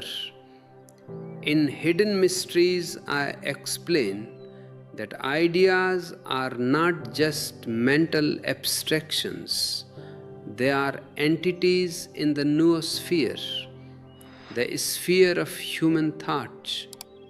When millions of people believe in the same dogma, they create a thought form of immense power. This thought form becomes a great vampire. It demands sacrifice. It demands that you give up your intelligence, your joy, and sometimes even your life for the cause. Look at the history of humanity. It is a history of energy slaughter in the name of high ideals. To protect yourself, you must become ideologically naked. You must drop all labels. A label is a handle by which the collective vampire carries you away. If you are nobody, if you are just a pure awareness without a name or a religion, the ideological hooks have nothing to catch. You become slippery. You become unownable. This unownability is the very essence of sannyas. It is the metaphysical rebellion against all forms of psychic slavery. Think about the secret of the sound of the voice. In the Book of Secrets, we discuss how the vibration of your voice reflects the state of your soul. A psychic vampire often has a hypnotic voice. They use monotony, repetition, and subtle emotional tones to lull your awareness into a trance. Once you are in that trance, your aura gates open and they can drain you at will.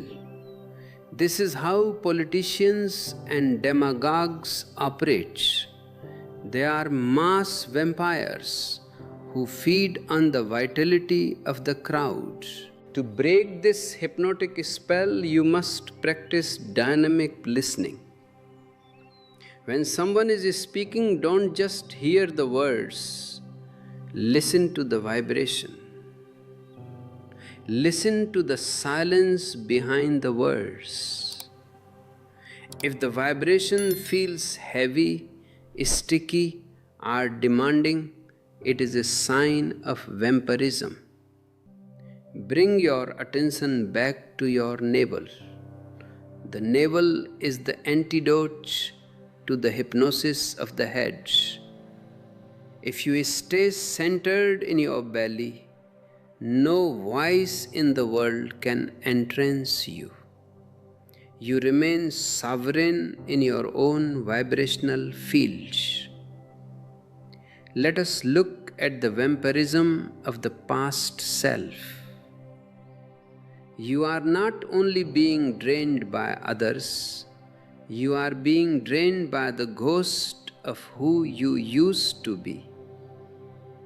You have a self-image that you feel you must protect.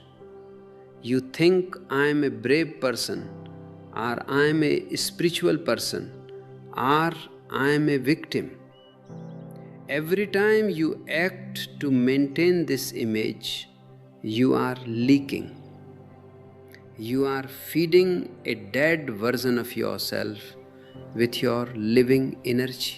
In the Book of Secrets, Shiva says, be as if you have just been born in this moment.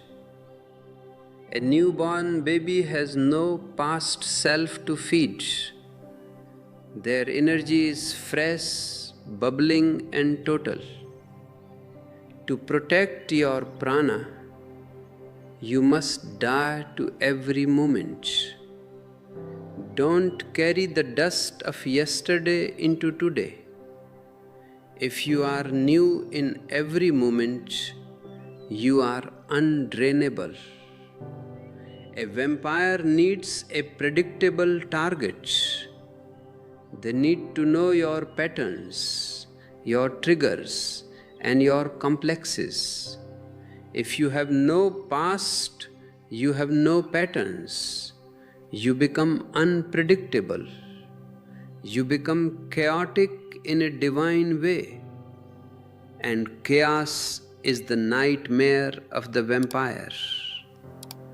They can only feed on ardor and stagnation. Consider the metaphysics of the gaze in the context of evil eye or mal de ojo. In Hidden Mysteries, I explain that the eye is a projector of Tejas, the fire element. If someone looks at you with intense envy, they are firing a negative charge into your aura. If your aura is thin or full of holes due to guilt or fear, this charge enters your nervous system and creates dis-ease. To shield yourself from the negative gaze, you must learn to circulate your light. Visualize your energy moving in a continuous loop from your navel to your heart to your third eye and back down your spine. This circular movement creates a tension of light on the surface of your aura. It is like a spinning wheel. If a spear hits a spinning wheel, it bounces off. It cannot pierce the movement. Stagnant energy is easy to pierce. Moving energy is a shield. Let us talk about the vampirism of compassion fatigue. You are told by your morality to be kind to everyone. But many people use their suffering as a weapon to enslave you. They refuse to be happy unless you suffer with them. This is emotional blackmail. It is a form of vampirism that is sanctified by society. They say, if you loved me, you would stay in this misery with me. I say to you, real love is light. If you are drowning in someone else's darkness, you cannot show them the way. You are helping them by staying in the light. If they want to climb out of the pit, your vibrancy will be a ladder. But if they want to pull you into the pit, you must cut the rope. This is not cruelty, it is spiritual intelligence. You cannot save a vampire by letting them eat you. you only postpone their awakening and destroy your own potential. In Hidden Mysteries, I discuss the secret of the temple architecture. Why did the ancients build spires and domes?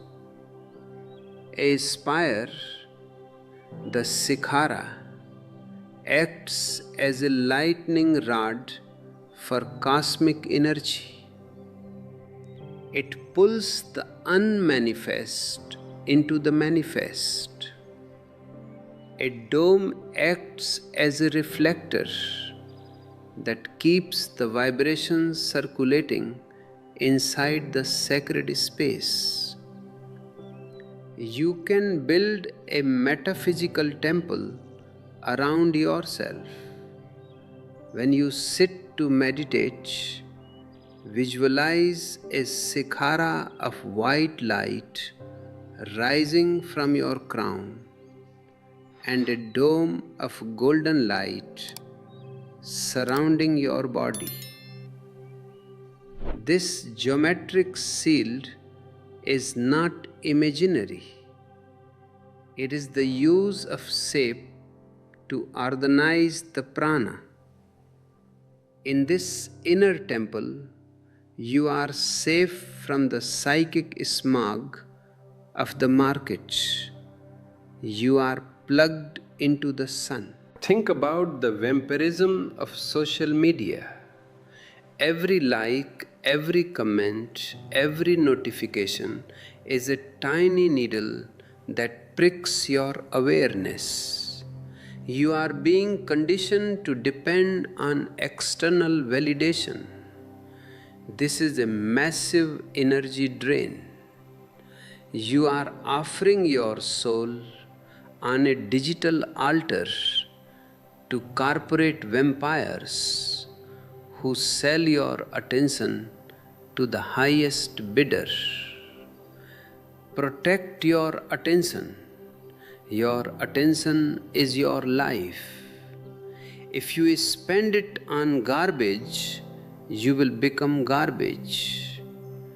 Practice cyber sannyas.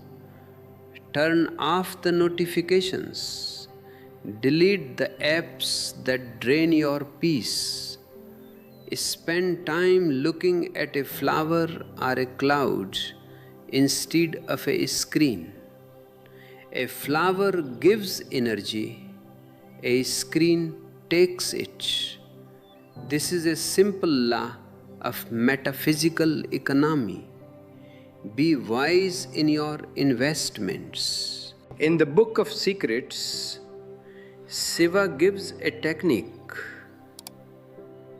Feel yourself as being pervaded by the essence of the whole universe, above space and time.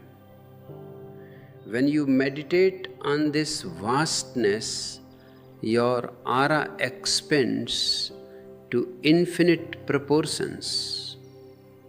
How can a small petty vampire drain the infinite? They are like a thimble trying to empty the ocean. The ocean is unaffected. This infinitude is your true nature. The only reason you feel vampirized is because you have identified with the thimble, with the body, the mind, the ego. Shift your identity to the ocean. This shift is the final protection.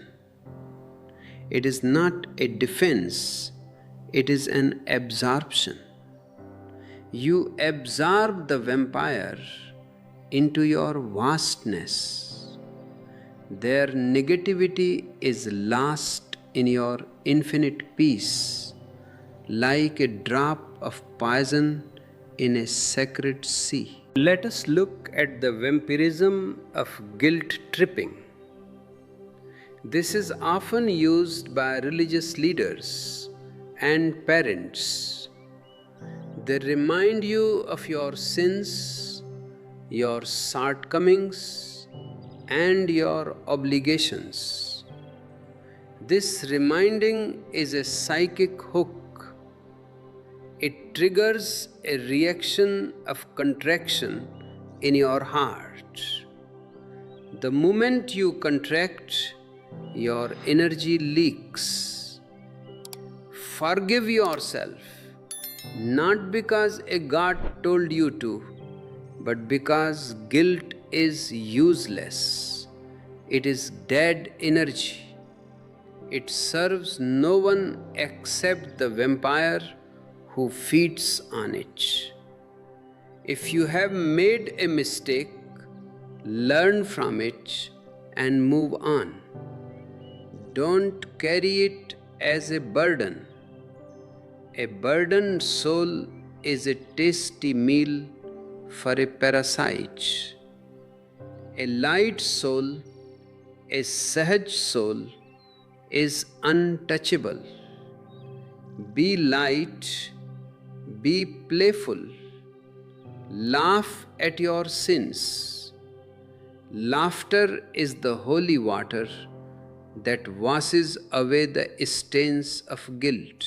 In Hidden Mysteries, I speak about the secret of the sound of silence. I have told you that silence is the master seal, but how to attain it in a noisy world? You don't fight the noise, you become the silence that contains the noise. Imagine you are a vast valley. A truck passes through the valley. There is a noise, but the valley itself remains silent. The noise happens in the silence. If a psychic vampire is screaming, or complaining, or manipulating, let their noise happen in your silence. Don't interact with the noise. Don't try to stop the noise. Just be the valley. The noise will echo and then fade away. And because you didn't react, you didn't lose a single drop of energy. The vampire will exhaust themselves against your infinite silence. We must also talk about the vampirism of worrying. This is a leak you create inside yourself. You worry about what might happen. You worry about what people think. This worry is a friction in your energy field. It heats up your aura and causes it to evaporate. This evaporated energy is inhaled by low vibrational entities, the pretas I spoke of. They love the vibration of worry because it is sweet and unconscious. Stop worrying. Worry is a prayer for what you don't want. It is a misuse of imagination. Instead of imagining a catastrophe, imagine your aura becoming a sun. Use your creative power to seal your field, not to puncture it. This is the alchemy of the mind described in the Book of Secrets. Turn the lead of worry into the gold of presence. Let us look at the metaphysics of touching. In Hidden Mysteries, I explain that the hands are terminals of the etheric body. When you shake hands or hug someone, there is an energy exchange. If you are with a vampire, they will unconsciously suck energy through their palms. This is why you feel cold or tired after a physical encounter with certain people. Protect your terminals. If you must touch a negative person, do it consciously. Before the touch, seal your hands by visualizing a blue light around them. After the touch, wash your hands with cold water and salt. This breaks the etheric link. But the best protection is to not touch unless there is love. Touch without love is a physical entry point for psychic theft. Be selective with your intimacy. Your body is a temple, not a marketplace. In the Book of Secrets, Shiva gives a technique of centering in the heart. He says, feel your heart as a blooming lotus, radiating perfume to the 10 directions. This perfume is your metaphysical seal. It is the fragrance of godliness. No vampire can enter a field that is saturated with the perfume of the divine. They will choke on your purity. They will run away from your peace. Become that lotus. Radiate that perfume. Not to protect yourself, for a lotus doesn't think of protection, but simply because it is your nature to bloom. In the blooming, the protection happens as a byproduct. Think about the secret of the sound Om as a vibrational fence. If you carry the vibration of Om in your blood, your entire body becomes a mantra. A mantra is a sound that protects the mind. Mantra, mind protection. When your mind is protected by the sacred sound, the vampires of doubt, fear, and desire cannot find a landing strip in your brain. They circle around and then fly away to easier targets. Be a difficult target. Be a mantra. Be a mystery. The vampire wants someone who is simple, transparent in the wrong way, and reactive. If you are deep, silent, and mysterious, they are afraid of you. They sense that you are connected to a power they don't understand. And fear is the only thing that stops a vampire. I see that you are absorbing these hidden mysteries into your unconscious. You are standing taller. Your aura is brightening. You are beginning to realize that psychic vampirism is not a curse, but a challenge. It is a test of your totality. The world is full of takers, but the universe is a giver. If you align yourself with the universe, you will never be empty. You will be a conduit for infinite life. And a conduit cannot be drained. Stay flowing. Stay aware. Stay silent. We have almost completed our journey through the hidden mysteries of energy protection. There is only one more layer to uncover, the layer of absolute oneness. When you reach absolute oneness, the vampire and the victim both disappear. There is only God playing with God.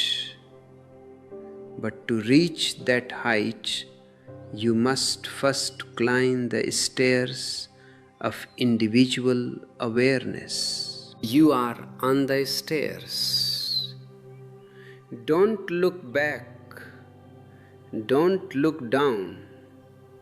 Look at the sun above you. Look at the silence within you. Be the king of your inner kingdom. Seal the doors, light the lamps, and sleep in the peace of the divine. We have traveled a long way together, from the outer crust of the body to the very center of the inner sun. But there is one final mystery I must share with you. A mystery that is both the most dangerous and the most liberating. It is the mystery of the chain reaction of light. In the final pages of the Book of Secrets, I speak about how an enlightened consciousness is not just a thing that happens to an individual. It is a fire that can ignite the whole world. But for that fire to burn, the individual must first become selfish. This sounds paradoxical, doesn't it? Your priests and your politicians have always told you to be selfless. They want you to sacrifice yourself for the nation, for the church, for the family. But I tell you, a person who is not full of themselves, who has not found their own flame, has nothing to give. Their selflessness is just a leak. They are trying to help others while they themselves are drowning. This is the greatest unconscious vampirism. When you try to save the world without first saving yourself, you are just spreading your own disease of emptiness. I want you to be spiritually selfish. I want you to be so concerned with your own integrity, your own vibrancy, and your own meditation that you become a powerhouse. Only then can you be truly selfless. A sun is not trying to be selfless. It just shines because it is full. Its shining is a consequence of its being. When you are full of light, you don't give energy. Energy overflows from you. And in that overflow, there is no drain, only multiplication. As we reach this peak of our sharing, I feel a deep gratitude for your presence. If you have walked this far with me, it means your soul is thirsty for the truth. If these insights have sparked something in you, if you feel your aura is stronger and your mind is quieter, I invite you to join our inner circle. By clicking the join button, you are not just supporting a channel, you are participating in a sacred oasis.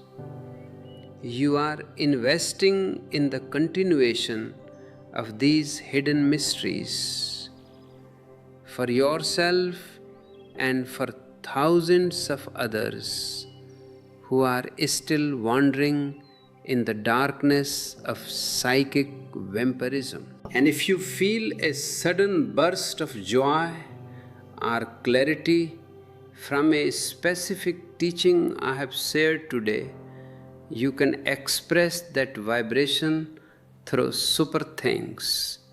It is an energy exchange that completes the circle of giving and receiving. Remember, existence is a mirror. What you give to the expansion of consciousness comes back to you 1,000-fold. This is the higher law of metaphysical wealth. You must understand the logic of the Mullah Nasruddin in the airplane one last time. He was running to reach his destination faster, not realizing the plane was already carrying him. Most of your efforts at protection are like mullahs running. You are exhausting yourself trying to defend what is already infinite. The real protection is to sit down, close your eyes, and rest in the universal plane. Let the existence carry you. Let the master frequency of Om seal you. In Hidden Mysteries, I explain that the cosmic wheel is rotating. We are infinitesimal sparks on this wheel. If we resist the movement, we are crushed. If we merge with the movement, we become the wheel itself. A psychic vampire is someone who is trying to stop the wheel. They are fighting against the flow of life, and that is why they are hungry. Don't fight them. Invite them to join the dance, but only from your center, never from your periphery. I have poured the essence of my life's work into the ebooks we have made available for you. These are not just words on a page, they are transmissions. They are seeds from the book of secrets and hidden mysteries that you can carry in your pocket and plant in your daily life. If you are serious about becoming undrainable, if you want to master the 112 techniques of Vigyan Bhairav Tantra, these guides are your spiritual compass.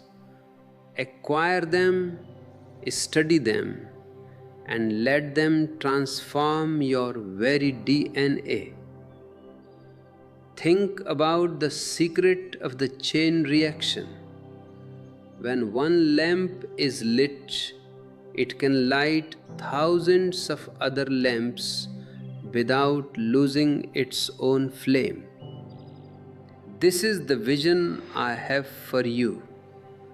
I don't want you to be a victim of vampires. I want you to be a lighter of lamps.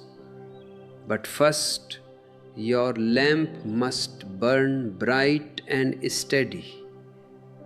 Protect it from the wind of unconsciousness until it is strong enough to become the star. The world is suffering because it is disconnected from the source. People are eating each other's souls because they don't know how to eat the sunlight.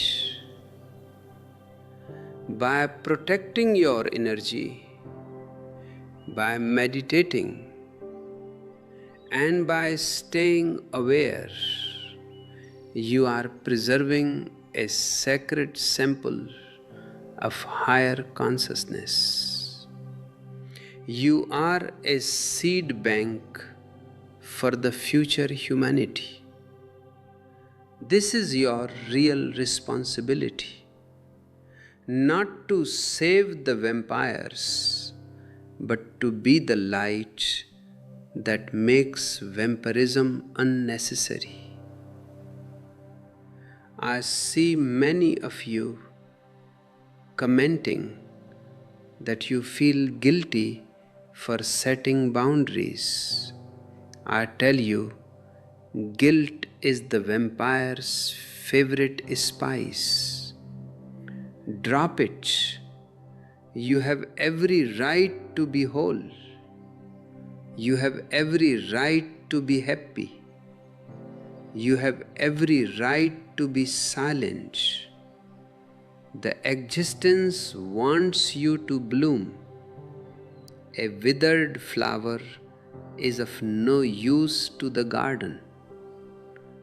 Bloom for the sake of the whole. If you haven't liked this video yet, do it now.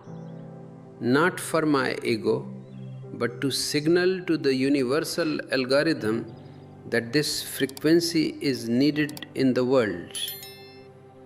Share this discourse with those you love and even with those who drain you. Perhaps hearing these hidden mysteries will wake them up from their parasitic sleep. And subscribe to this channel of awakening so we can continue this dialogue of the soul eternally. Let us close our eyes for a moment. Feel the energy pulsing in your navel. Feel the coolness in your third eye. Feel the vastness of your aura. You are a luminous being. You are impregnable. You are divine. The vampires are gone. There was never anyone there but you and your awareness. The shadows have dissolved in the dawn of your presence. Go into your life with a new step. Speak with a new voice. Look with new eyes. You are the master of the inner treasure. The key is turned. The door is open. The treasure is yours. I am always with you, in the sound of the wind, in the silence of the stars, and in the center of your heart. Stay awake. Stay luminous.